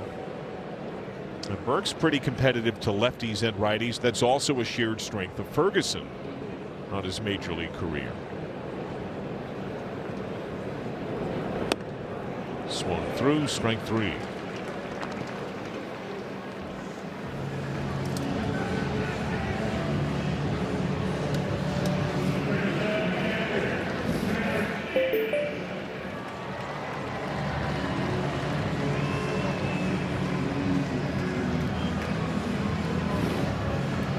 Flying pigs found all around Cincinnati, the namesake also of the annual marathon. Our own JJ, Justin Jemison, a regular participant. You often see him running through the lens of his camera. Usually works that camera all around the ballpark, gets his steps in. Tyler Stevenson, strike one. He's got a grand slam. He is struck out. Burke continues to warm. Nationals top of the order go Wood, Mead, House, left, right, right. Next half inning.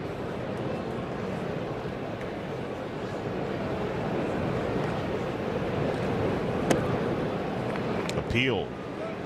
He did not go. Reds led 5-0 thanks to the Stevenson grand slam when they sent all 9 to the plate in the first. And while they have not known a deficit in this game, their leads have not been long lasting.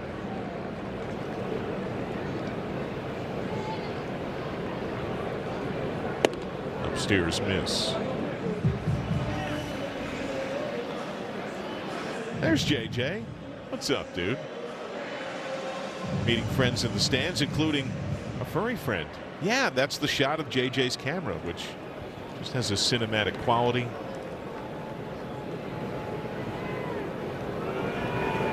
The best boys and girls are here today.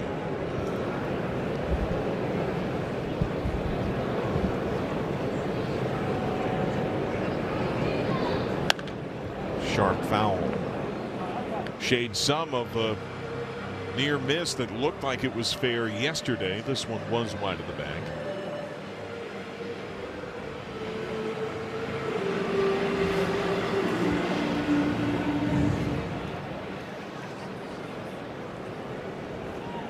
Slightly larger lead for Bleday. Began the inning with a walk. Stevenson in the air to center. Young.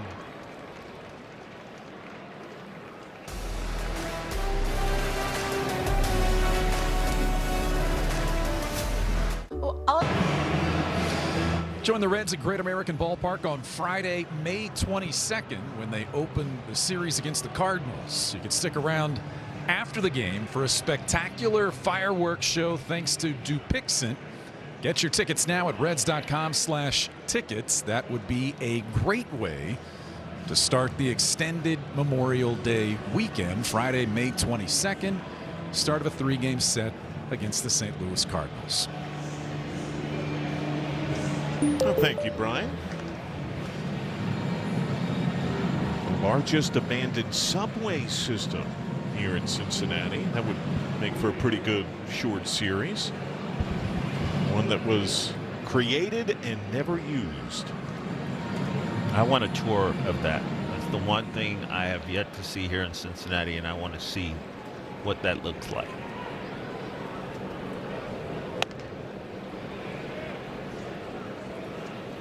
We do hear that tours might be possible. You're one of Cincinnati's favored sons. I got to think that can happen. I'll go with you. That sounds fun. Yeah. Surprising at all to see Antone out there after Burke had warmed that last inning? You know, John, I would say normally, yes. But I think Antone has shown, obviously, that he's healthy, number one. And I think there's just been so much traction and traffic down in that bullpen that someone has to give Terry Francona a little bit of length. So he's out there, he's pitching, he's looking good. He's got a nice little sweat going on out there, and somebody's got to log the innings. If not, those guys, more high leverage guys, they're going to be burnt out by the end of this month. Gets ahead on Curtis Mead. This is the first time that Antone's gotten 4 outs in this year's run of the bigs. He did it in the minors a few times this year, throwing as many as 25 pitches. Swing and a miss. Now he's closing in on his 25th pitch here today. High watermark for him in the bigs this year. Burke is ready in the pen. Swing and a miss. Biting breaking ball. That's a second strikeout of Mead. I love the strikeout strut.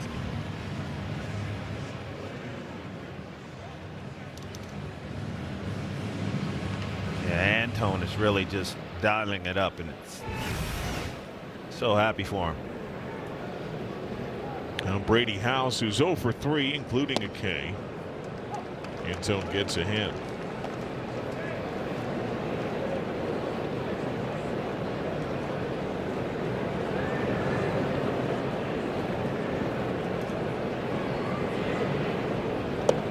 Check swing. Did he go? Yes.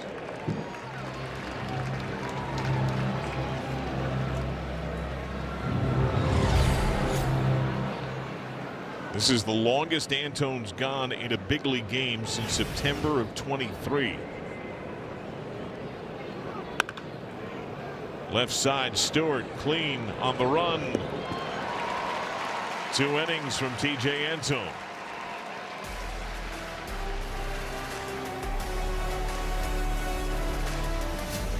Grab your Be sure and join the Reds Saturday, May 23rd, when they battle the Cardinals. Fans in attendance will receive a Ke'Bryan Hayes Gold Glove bobblehead, thanks to Coca-Cola, while supplies last. Plus, 300 lucky fans get an all-gold version of that bobblehead. Grab your tickets now at reds.com/tickets.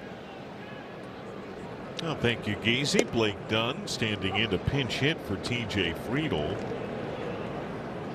Nationals have allowed 9 bunt hits this year. That's the most in the majors. They've given up 50 hits on the infield.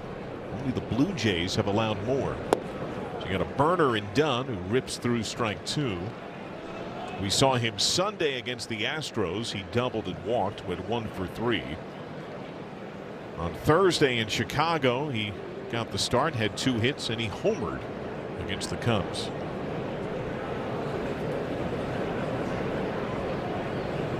Friedl finishes his day with a hit by pitch and reaching on a fielder's choice. 0 for 1. Challenge. Catcher's challenge and call of the ball. Ruiz has not been great at this year. And he misfires on Call that on the one. field is confirmed. Washington Reds, 1 challenge remaining. Incredibly close, but a ball to Dunn.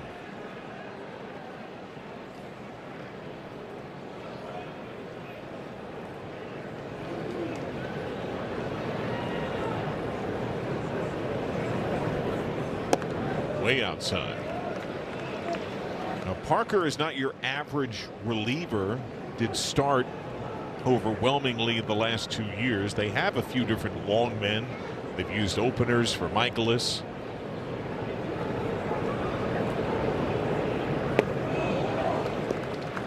Full count. In his limited plate appearances, it looks like there is a greater calmness of this version of Blake Dunn. I would agree with that.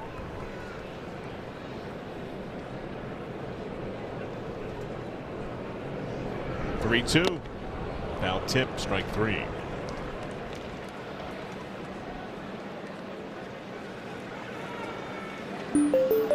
Second strikeout for Parker. Cornhole invented on the west side in the 1960s. You ever play cornhole? Yes. You good at it, right? You're good at everything, right? No. Golfer, hooper, tennis player, football, baseball thing turned out okay. Strike one on McLean, who is line down, fly down.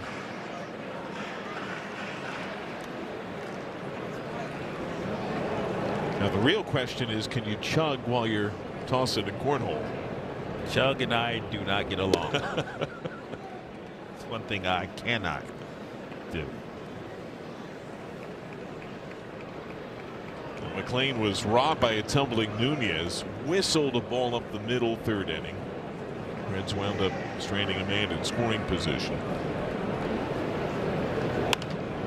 This one chipped to shallow right. Later break in for Weimer, and he still has it. 2 down. Tied at 6 in the 6th. Second AB for Dane Myers. He is flying to right. Well, the Reds bench is right now Jose Trevino and Key Bryant Hayes.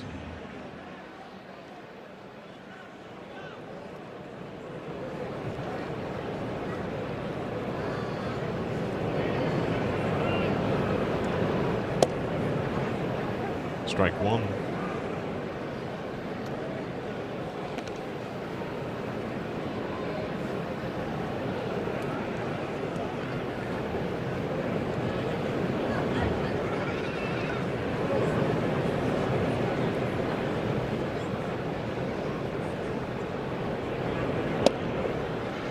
Soft strike.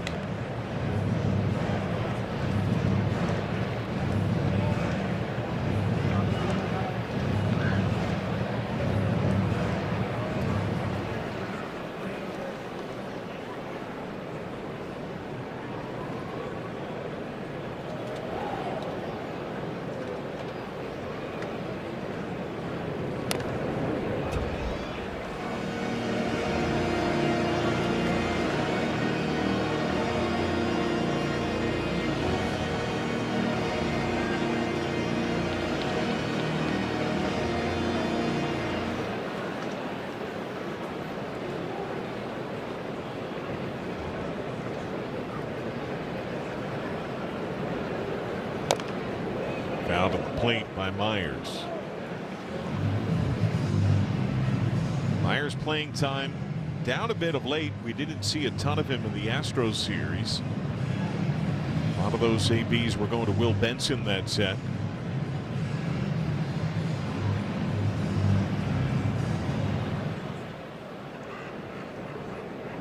Got a look off the bench tonight in favor of Benson when the lefty Parker entered. Bounces home. But Myers, who has hit lefties pretty well lifetime, has weird reverse splits right now. This year, 421 against right-handed pitching, 121 against left-handed pitching. I wonder how much of it is circumstance. You know, that he's coming into games to face lefties who are generally pretty good this year.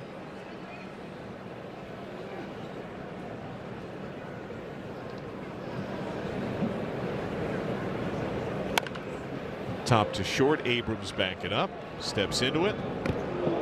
Just got the speedy Myers. Hand up from Terry Francona. Abrams will be the leadoff man for the Nats. The Reds will not challenge. Toyota game summary tied at 6. Each starter gave up 5 earnings, but Irvin one unearned run thanks to an error by C.J. Abrams. Stevenson's grand slam, the big shot for the Reds offense.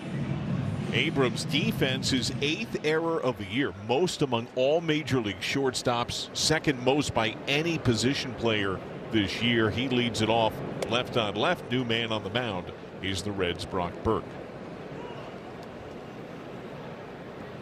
Good numbers out of the pen for Brock Burke.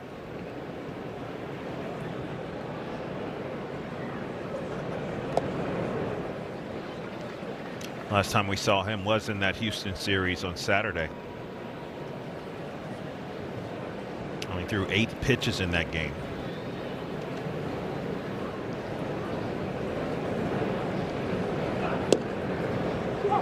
Abrams has doubled twice, scored once tonight. Lodolo struck him out swinging on a curveball the last time.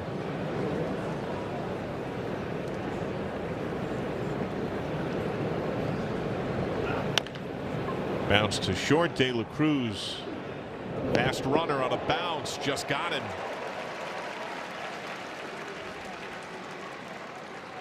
Hand up for the Nationals. They will not challenge. Well, you can see what speed does. Elly De La Cruz, who has a cannon of an arm, he knows that C.J. Abrams is flying. So he's got to get rid of that ball in a hurry, which leads to the errant throw, and a really nice job by Spencer Steer picking it out of the dirt. First pitch, Jacob Young to left. That's where J.J. Bleday is again. They kept Blake Dunn of the game at right. Bleday back over at left field. That throw by De La Cruz, by the way, was at 89. The pitch was at 92 and change, so he nearly matched Brock Burke's pitch with that throw to get the out. A couple of quick outs. You mentioned how efficient Burke was when we saw him on the mound last. Now he goes against the left-handed Lyle. Sac fly, strikeout, single. He's also stolen a bag. Nationals have yet another lefty up in their bullpen. Center field, Myers. A 7-pitch inning. Elly De La Cruz made the nice throw. He'll get it going for the Reds. Trying to snap a 6-0 draw on 5-1-3.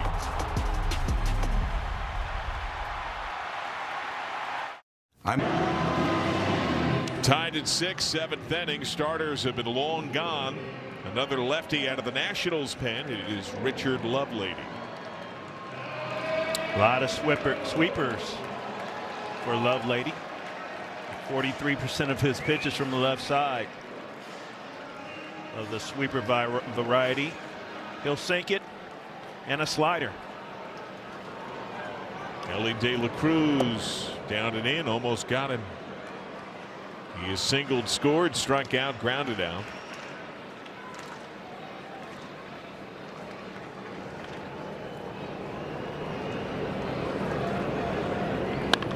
That's turned on over third, base hit. De La Cruz eyeing 2. Wood after it. Standing double. 5 straight multi-hit games for Elly De La Cruz. A new career high. He is the first Red shortstop to turn the trick since you, Barry Larkin, in 2000. Well, this young man just continues to improve just about every day we see him from the left and the right side. It's a very under-controlled swing. He is playing great baseball right now. Scoring position out of the gate for Sal Stewart, who's 0 for 2 with a walk. Lovelady steps off.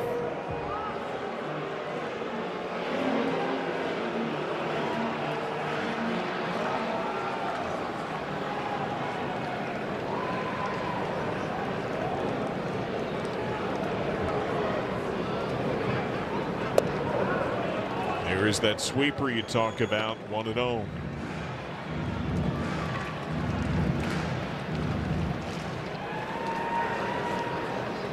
A waiver claim in March by the Nats.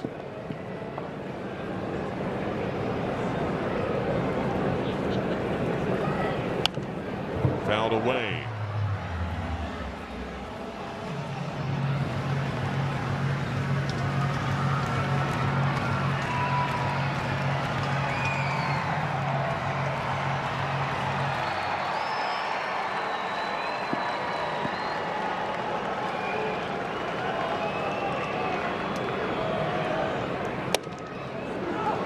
Fastball strike.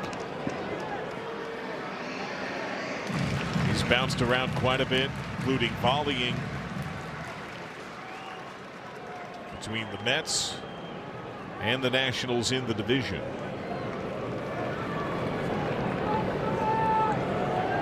Also time with the Royals, A's, Cubs, Rays, Blue Jays. Large lead for De La Cruz. Meade creeps in. Chopped up the middle. De La Cruz breaks. Abrams on the charge. Running throw. Got it. A good read for De La Cruz on that softer bouncer. And he's 90 feet away with one out. Yeah, just to have speed is one thing, but have baseball IQ and speed is what makes Elly De La Cruz such a threat out there. Just gets it, no hesitation.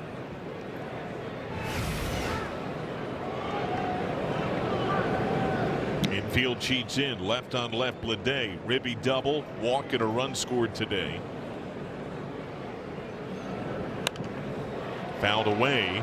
The Reds toiled with men in scoring position yesterday, as they have all year. They were 0 for their first 11 men in scoring position yesterday until Bleday played in 2 with a base hit in the ninth. That would be their only such knock on the night. He has been a key run producer since he's become a Red. 12 ribbies in 15 games. De La Cruz, the tie-breaking run off third, infield in. Bleday, hard ground ball, just foul. Even Colin Cowgill can't believe it. His palms went up to the sides of his face. He had the point-blank view.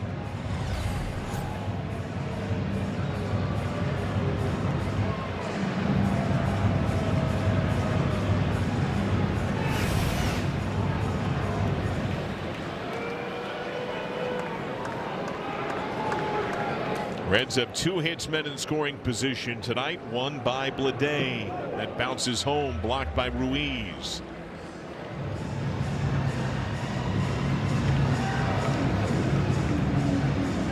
On a fly ball out, the arm most likely to challenge De La Cruz is Joey Wiemer in right.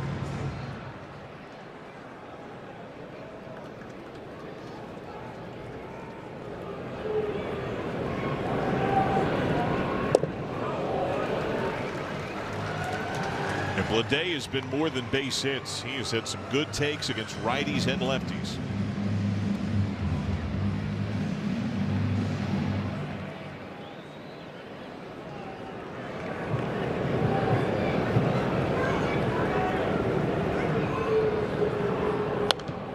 Fouled away.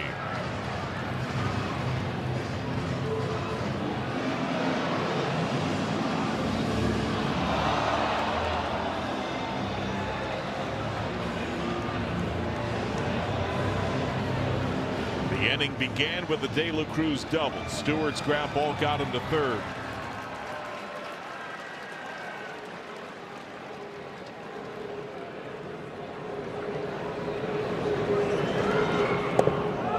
Another good take.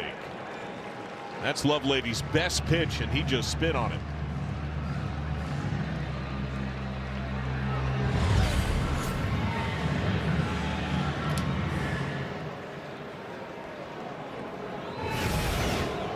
He's brought it full. Nice job right there. On for a third time tonight. Talk about it a lot. Great hitting is all about maintaining your balance and being disciplined. That at bat right there was all about discipline for J.J. Bleday. Because you have a tendency to want to get that drive that run in from third base. So you have a tendency to expand. Lovelady's been around for a while. He knows that. He throws the ball out there purposely trying to get the chase.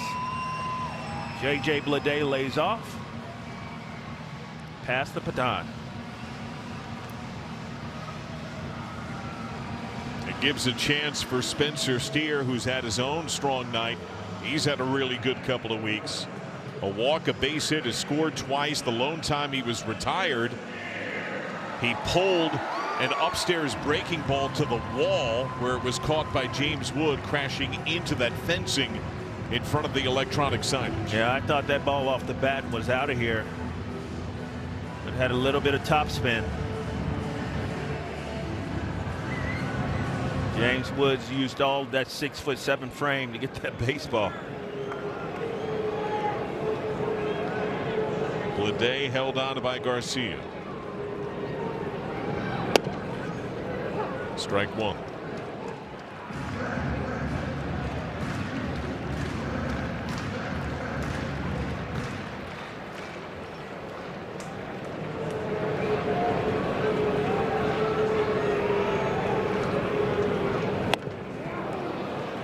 Fastball.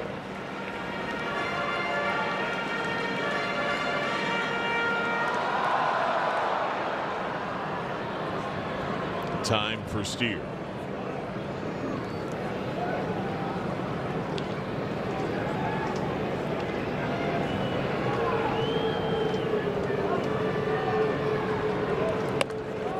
Way outside.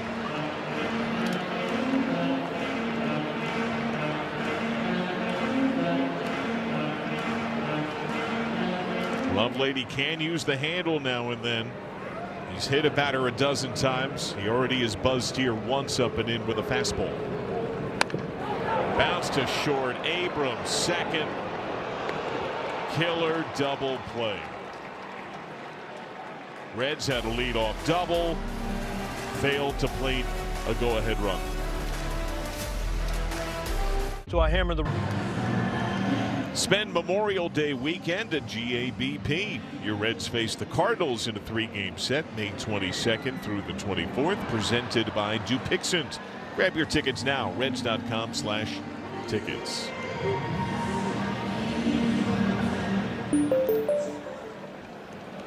.513 day, the original Star Wars action figures produced by the Cincy-based Kenner Toys.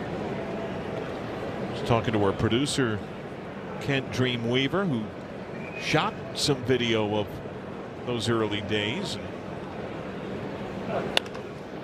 Weaver lashes this one to center, handled by Myers. I love a lot of those documentaries, the toys that made us. Think back to the old Star Wars toys, the original Transformers. G.I. Joe, He-Man.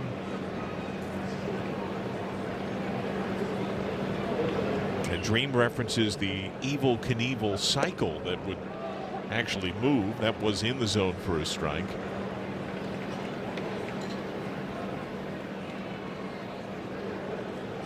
Whenever those first toy memories are, they're kind of burned in there. 0-1 to Garcia, opposite way, fought for a hit.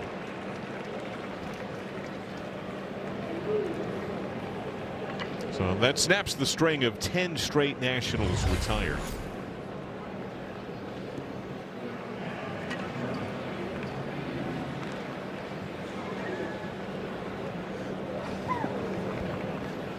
We gave you the numbers earlier. This is a Nationals team that has handled left-handed pitching very well. By average, on base, by record. We're seeing that even in the bullpen here. Ruiz, the switch hitter, has homered on the game, struck out, grounded out.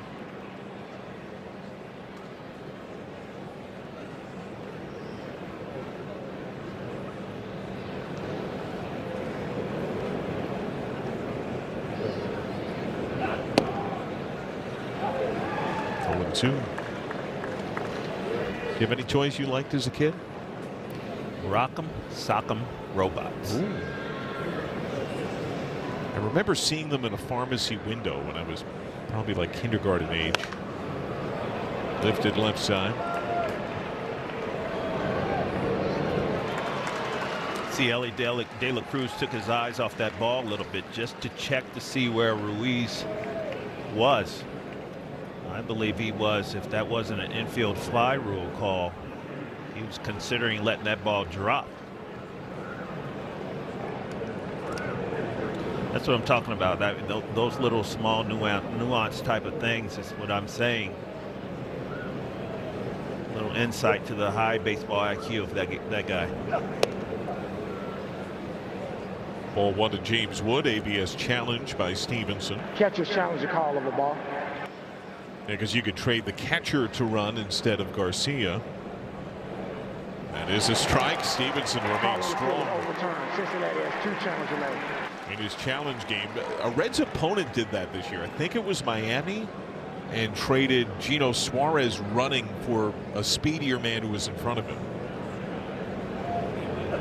And it was a heads-up play. Might have been Edwards. Edwards or Otto Lopez, one of the 2 middle infielders did that.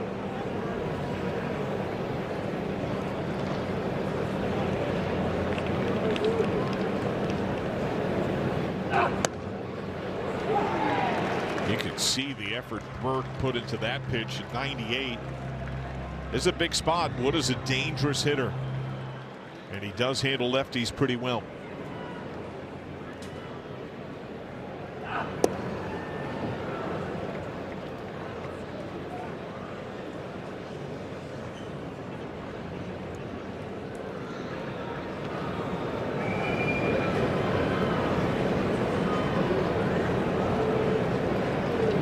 Two. Another challenge. Burke thought he had it striding off the mound. Catcher's challenge, a call of a ball.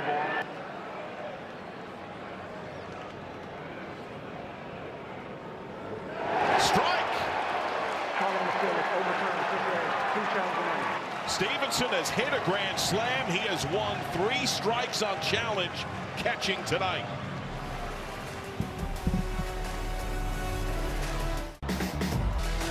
This copyrighted telecast is presented by authority of the Cincinnati Reds and may not be reproduced or retransmitted in any form.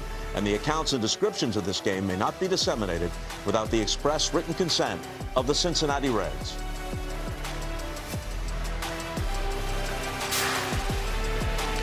Score big on authentic gear at MLBshop.com. From official jerseys and memorabilia to hats and hoodies, we've got the season covered.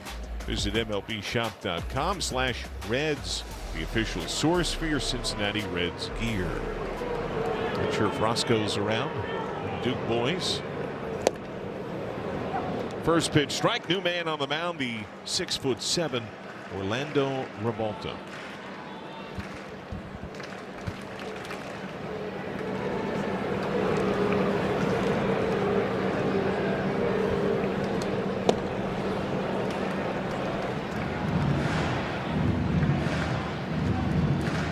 On Nathaniel Lowe, who calls time. He has walked twice, scored a run, and struck out.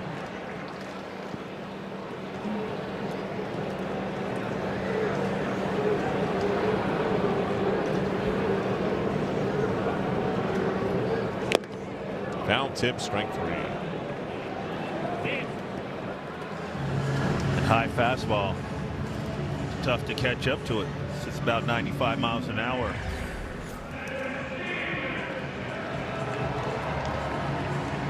Extra mustard on that one. Tyler Stevenson, grand slam strikeout, fly out to center.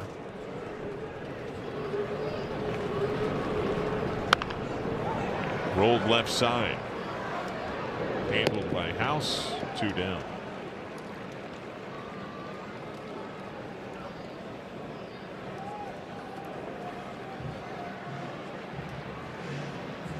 Now Blake Dunn, who pinch hit, worked a full count but struck out swinging, challenged on a fastball in the 6th.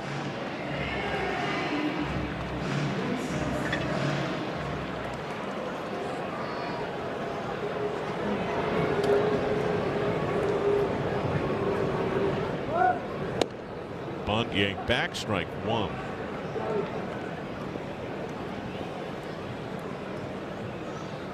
Home runs were a problem for Revolta last year, overwhelmingly on his slider. He has not yielded one yet this year. That's popped up left side. Abrams over. Reds go 1-2-3.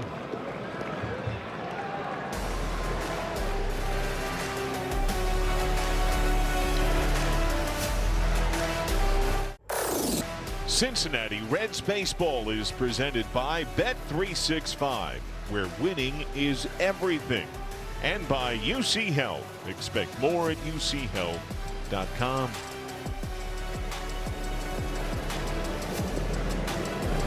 The dog days have arrived early. Graham Ashcraft is now on the mound. His 21st appearance. That ties him for the most in the National League. Pitch count issue here for Tyler Stevenson. See that 1.74 ERA. 8th best mark among Major League relievers. You mentioned those 20 appearances. Last 2 appearances against the Astros, outstanding. A couple punch outs and 4 punch outs in his 2 innings that he pitched. Dominant. Faces Curtis Mead and misses ball 1. Mead's been hit by pitch. Has a base hit off the glove of Sal Stewart. He's 1 for 3, couple of Ks. Now on deck is Jose Tena. He's set to pinch hit for Brady House. Nats bench tonight, all lefties, and the switch hitting Drew Millis. 2-1.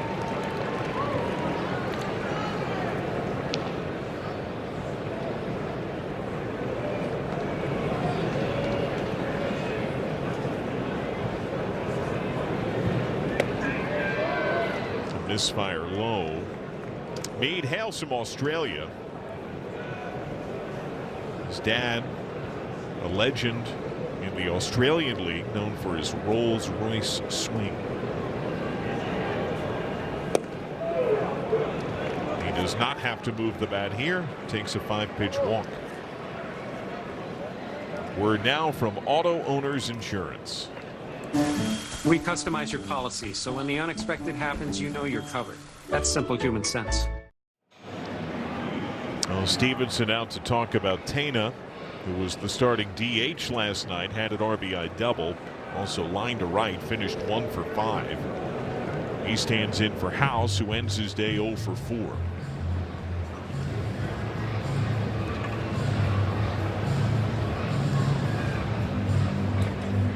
The Reds bullpen beleaguered of late. They were an incredible strength, had a super start to the year. Ashcraft has been one of the best in that Reds pen. But the bullpen ERA in May entering tonight was at almost 8.5. That's for the whole unit. Yesterday the Reds were down 3-2 in the 5th. Penn gave up 7 runs. All 5 relievers that pitched, 5 men pitched in the game out of the bullpen, allowed at least 1 run.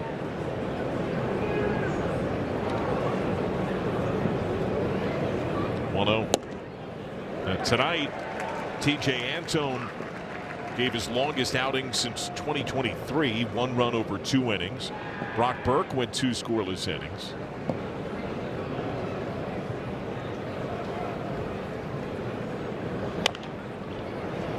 Bounced foul. The Reds, though, have not scored since the 3rd. They've only had 2 hits offensively since the Stevenson grand slam in the 1st inning.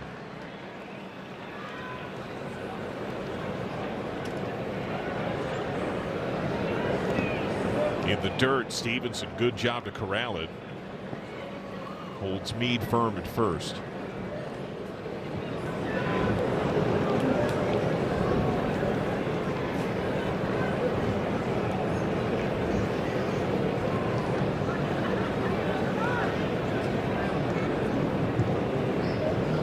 Two. Struck him out.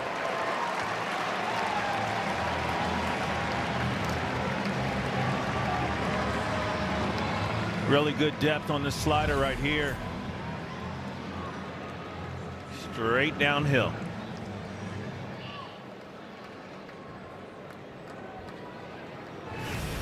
C.J. Abrams. These two have matched up a pretty good amount over the years. Abrams just 1 for 7 lifetime against Ashcraft. He has doubled twice, scored once tonight.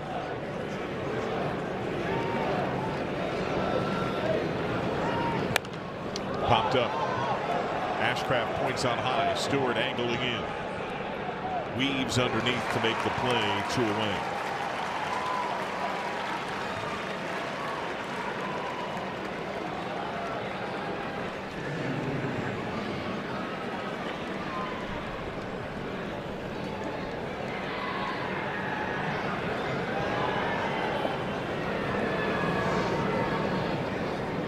Gus Varland is up in the Nationals pen. Jacob Young has singled twice, walked once, and scored a couple of runs.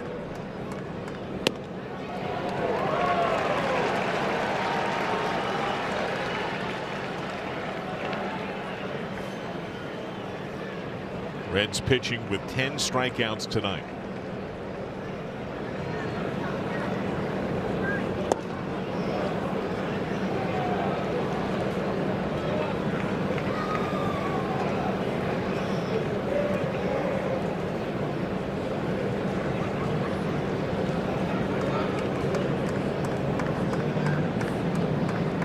Runner off, good jump, swing and miss, throw down, pretty good one, tag. Off the bag, he's out. Meade lost the base and McClain gets his man.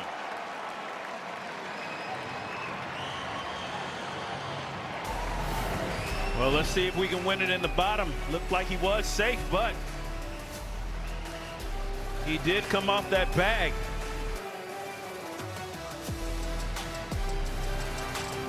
Score unlimited 2% cash rewards on purchases. Terms apply. Ninth inning, tied at 6, Gus Varland.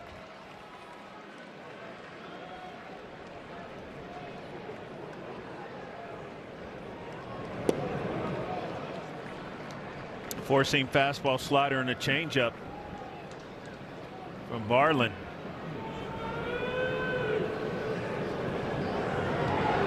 Matt McClain is 0 for 3, 2 flies to right. He's lined to second. He has shown the defense again at second tonight. Had an against the grain strong throw to get a speedy runner. Saved a sailing throw, nearly got a man at second base earlier in the game. And held the tag, reapplied it after Meade lost the base to end last half inning with a caught stealing.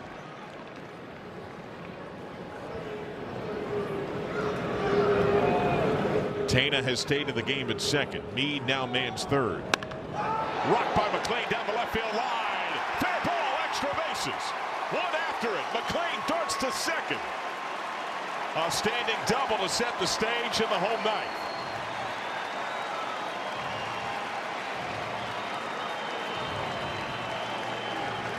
Really well done right there, Matt McClain. Heater in on his hands. He's able to pull that bat hit through the ball.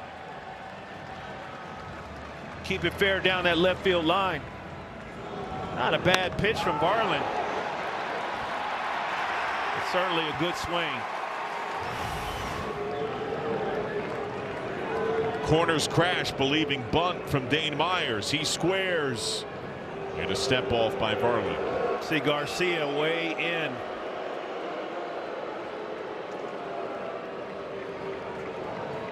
See Meade trying to hold the bag at third base. Bunt situation right here. Have to bunt the ball right at the third baseman. Bunt popped and caught by Varland. Myers does not have a successful major league sacrifice. And he pops out on that bunt try.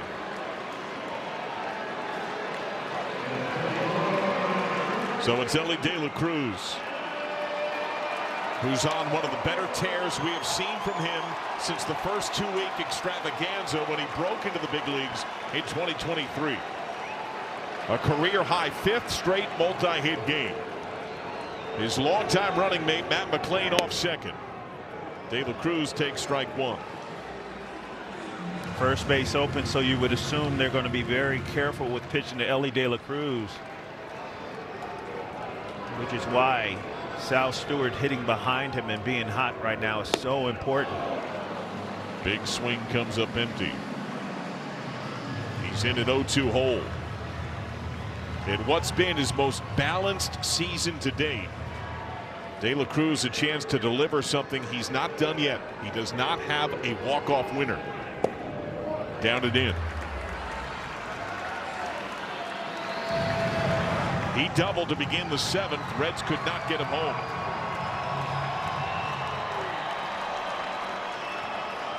Outfield creeps in.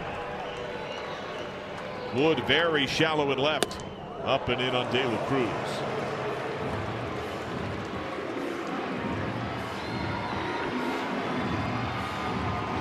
The shallow play of Wood tells you what they think of McLean's speed, which is strong.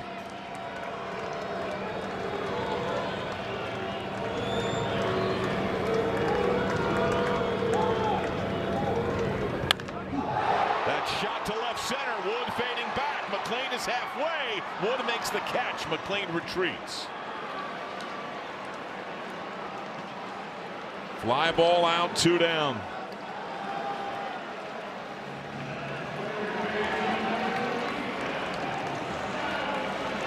So it's up to Sal Stewart. If the Reds want to get this done at a regulation 9, he has to at least keep it going, if not win it. He has walked. He's 0 for 3.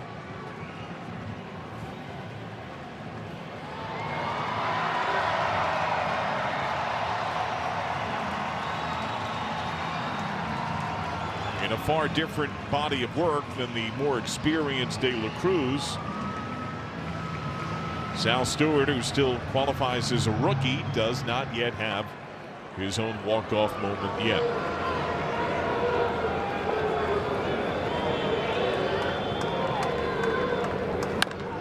Bounce left side, backhanded by Abrams. Longer throw. Got it. Free baseball. 9 not enough. We go extras at GABP.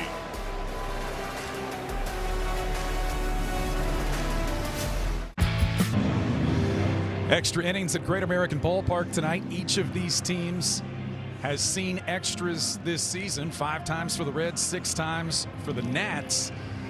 And the Reds looking to stay on the good side of 500 beyond the regulation 9-inning game. Tony Santillan comes out of the Reds bullpen to face Jacob Young to start things off with the free runner at second base. So far, the Reds bullpen tonight has been outstanding, and Santillan looks to add to that.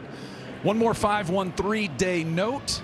Reds have a winning record on 5-1-3 day, 19-11 since the area code hit Greater Cincinnati and Hamilton County back in 1947. Well, thank you, Brian. Free runner here is C.J. Abrams. Some confusion before the first pitch. As our umpires talk, crew chief Doug Ennings came up to chat with the lesser experienced Dexter Kelly. Broke into the bigs last year. Corners crash for the Reds. Jacob Young, 2 base hits, a walk. He has scored twice.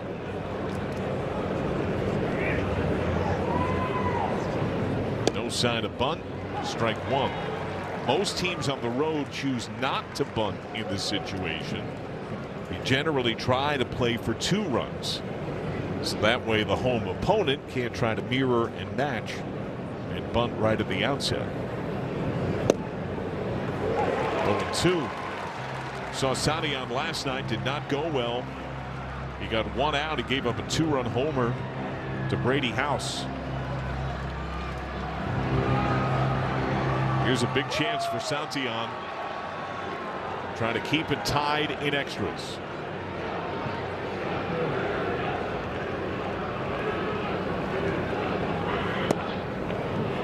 Misses. In the month of May, Santillan had 2 1/3 innings, 7 runs, 8 hits, 4 homers, and a couple of walks.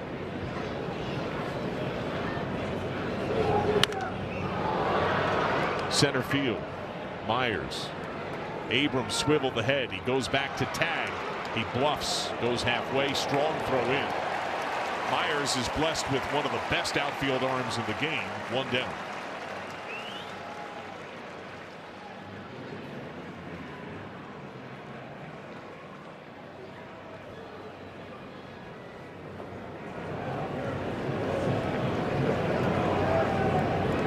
So now Lyle, sac fly, strikeout, base hit, and a fly to center. He has stolen a bag.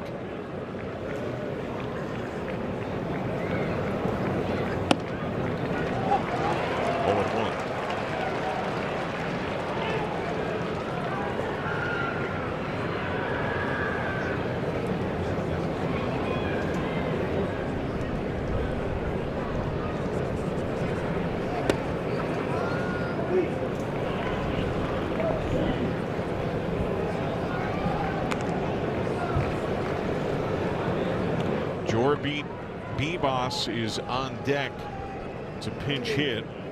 Lefty ready to stand in for Weaver. Crushed to right field. The first deficit for the Reds tonight. Annihilated by Lyle. It's 8-6. And Santillan's extreme troubles continue.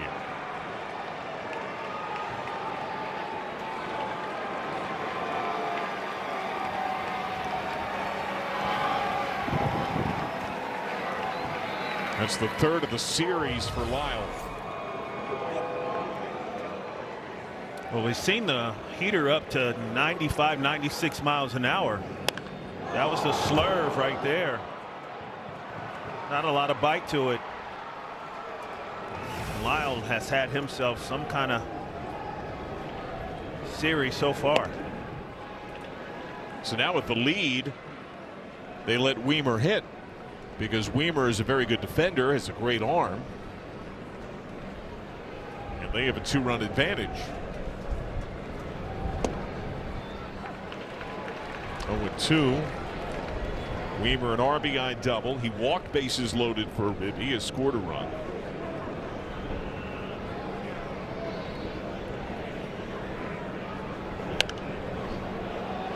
Fouled hard.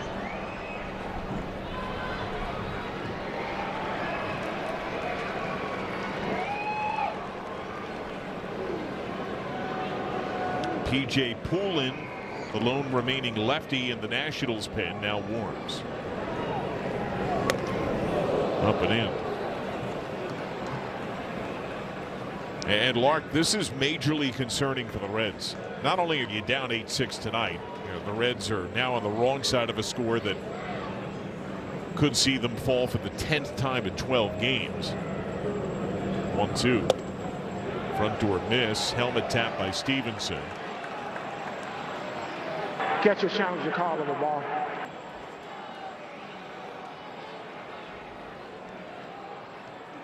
That's a ball. Call on the field is confirmed. Cincinnati has 1 challenge remaining. Tony Santillan, since the start of last year, might be the most important Reds reliever. All due respect to Pagan closing games. Santillan often got the hardest runs, those 7th, 8th inning appearances against the best bats of the opponent. Pagan's hurt. He's on the shelf for at least another 3 weeks. Could be another month and a half.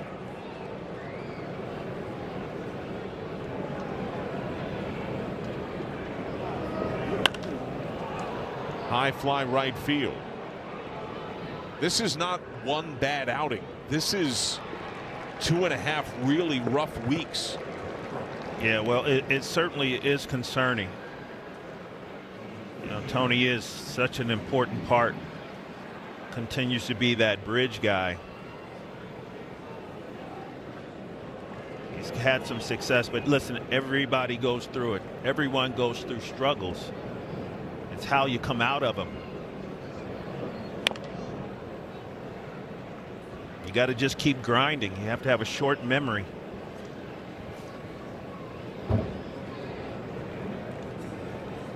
Garcia pinch hit in the 5th, drove in a run with a ground out. He has since singled.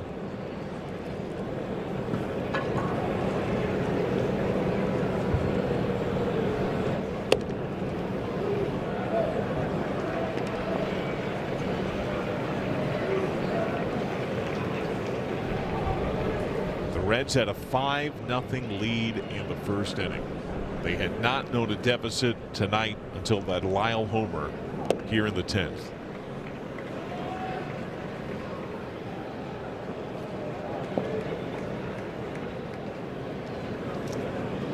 Reds in the home half will have Bleday, Steer, and Lowe. Sal Stewart is slated to be the free runner.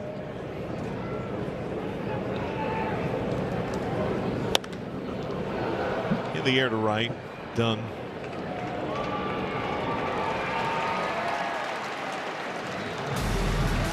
Lyle goes deep. Bleday will begin the bottom half for the Redlegs.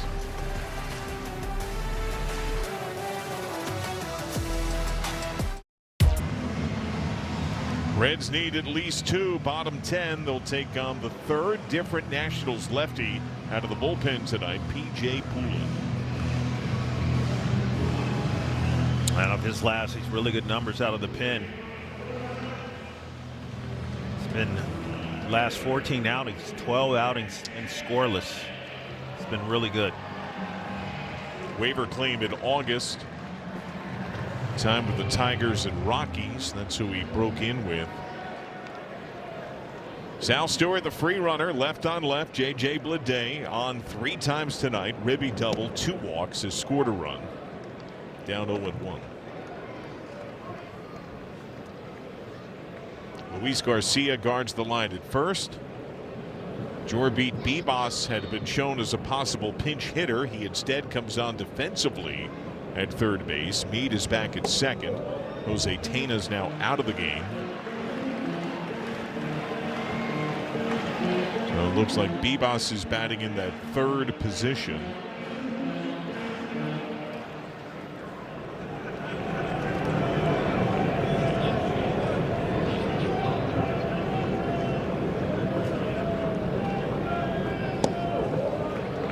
Down and away.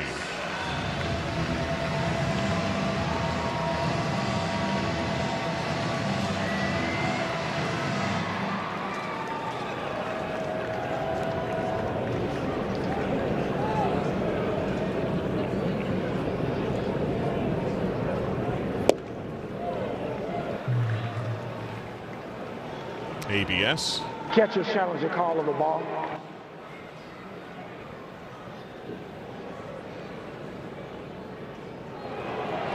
Call on the field is overturned. Washington has 1 challenge remaining.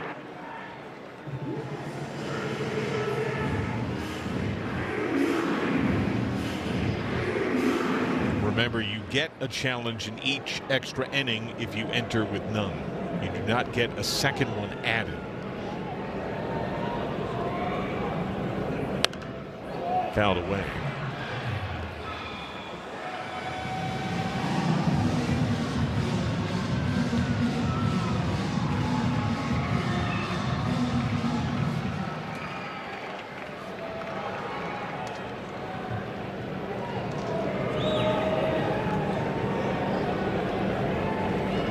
Stewart hops a larger lead, takes off 2-2, foul tip, strike 3. Stewart takes third, but 1 out.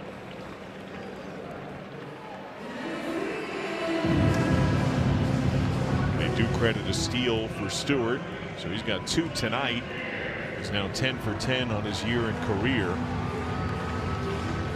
Spencer Steer has been aboard twice, a walk, a base hit, has scored twice.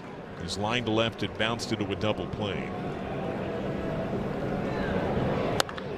Look out, foul ball, strike 1.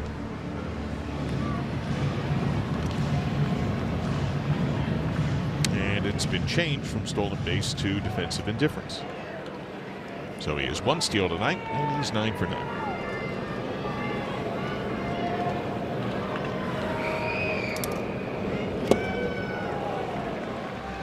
Oh, and 2.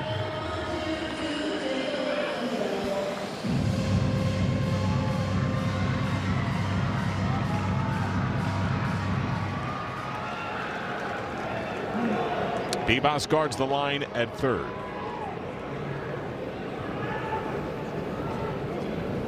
Way outside.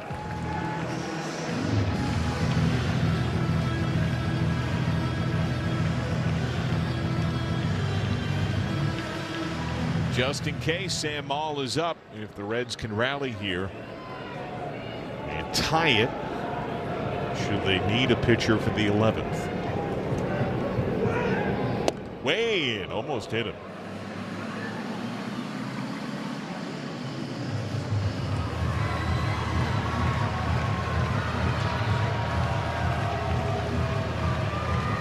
Walks have been a major concern for Poulin on his year and career.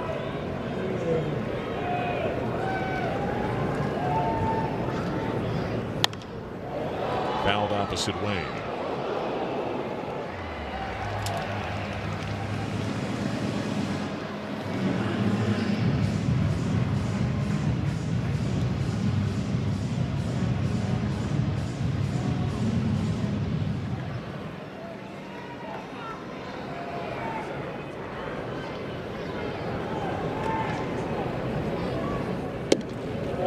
3-2.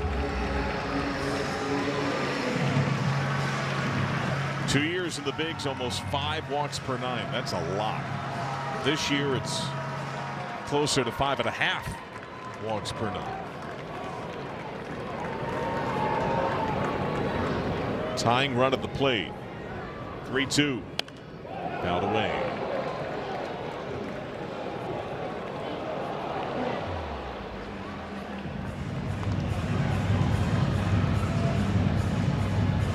Yes. Bedtime. Into the wee hours.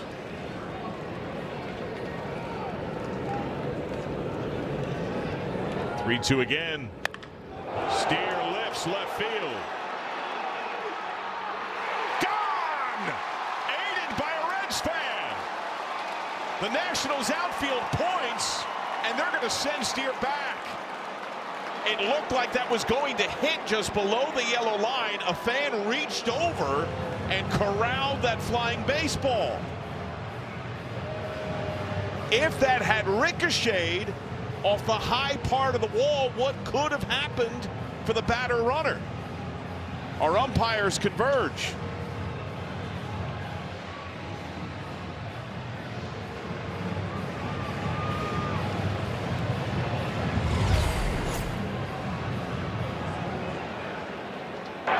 This is a crew chief review of a potential home run called spectators interference.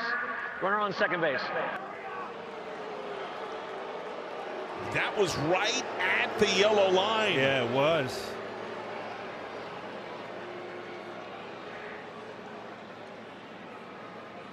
Could that ball have potentially hit and spun over? I think there's a good chance that ball hits, spins, and goes into the seats for a homer. Yeah, I agree with you because it's a soft pad out there. Ball probably hits on top of the yellow, ricochets off that wall, and back into play. What will the call be? I think that ball's going to go over, and that would mean tie game. As it stands, a run in, Steer at second base, Reds down 1. Crew chief review. Double or homer. Fan interference. Would it have left the yard? I think that would have gone. Here we go. After review, the call was confirmed. It was spectator interference. Runner stays on second. A run in, Reds down 1.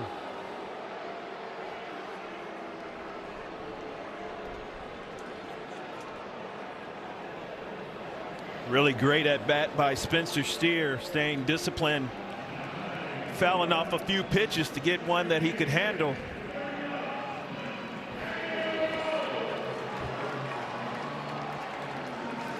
One of the most dramatic moments of this roller coaster Red season was delivered by Nathaniel Lowe when he took Kenley Jansen deep. A walk-off 2-run homer against the Tigers. He takes strike 1. He has walked twice, struck out twice, and scored once on an 0-for-2 night. He has walked his team off 5 times in his career, twice via homer.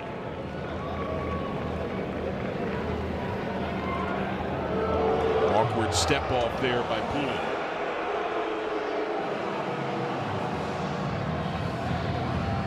On deck is Tyler Stevenson, whose grand slam thundered the Reds to a 5-0 lead in the first.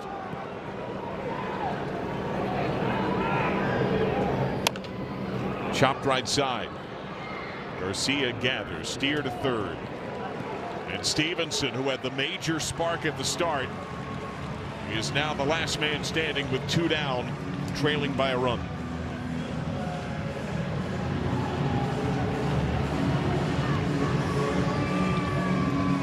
Well, Tyler Stevenson in the first inning got all over top of that heater. This offense has been trying to figure out how to put it together. He went big fly for a granny. Off to a great start.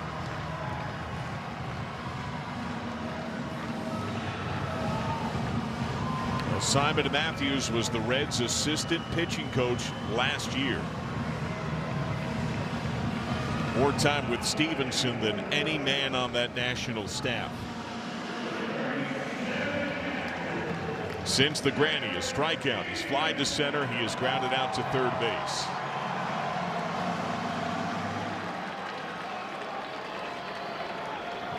Blake Dunn on deck. Steer leads off third.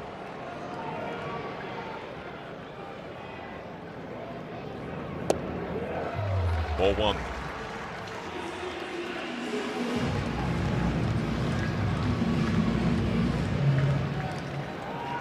One of the reaches for Stevenson last night came on an error. A beleaguered Nationals defense has made one miscue tonight. 2-0.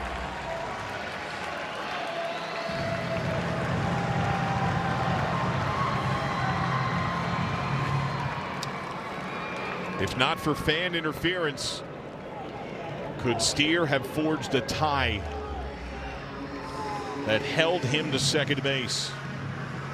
He's now off third with two down.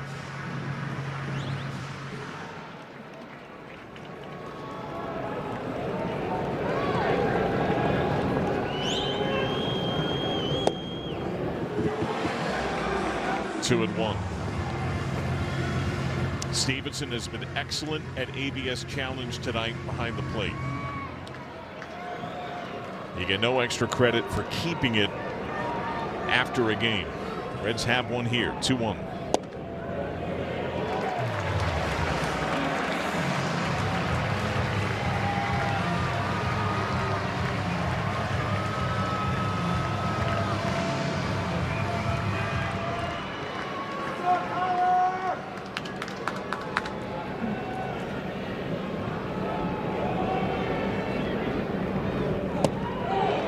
Stevenson walks.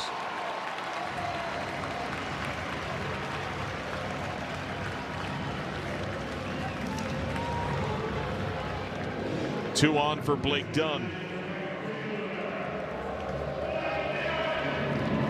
Pinch hit in the sixth and struck out. He has since popped to short. He has excellent speed. Just have to stay disciplined against Poulin. What he's trying to do is just nibble. Get the hitter to get himself out, not high velocity. Just pitching on the corners. Trying to get a ground ball down in the zone. You got to see him up and see him over the plate. And if he walks you just like Stevie, let him walk. Don't chase. Sam Maul is ready in the Reds' pen should they need him for an 11th inning. Way in, almost hit Dunn, who's been a magnet to be hit by pitch on his big league and minor league career.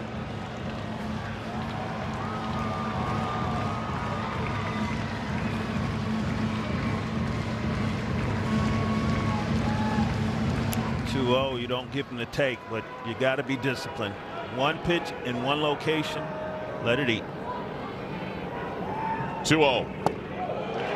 3-0.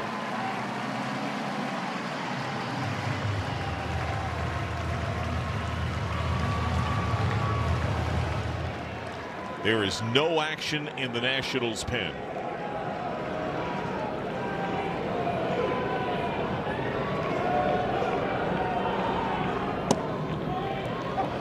Strike one.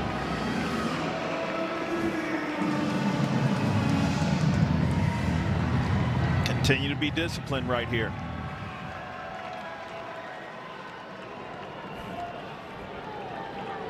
Steer the equalizer off third. Poulin chopped up the middle. Throw to first in time. Got the speedy Dunn. Hand up from the Reds considering a challenge. I mean, you might as well just do it, right? They will not. Reds lose in 10. An 8-7 final. Cincinnati has now dropped 10 of its last 12 games. Well, certainly there are all kind of issues that we could talk about. You know, certainly scoring 5 runs in that first inning was great. You want to continue to attack on. They were able to do that in the 3rd inning, but in the 7th and the 9th inning, we started off with the runner on second base. Both guys hit doubles.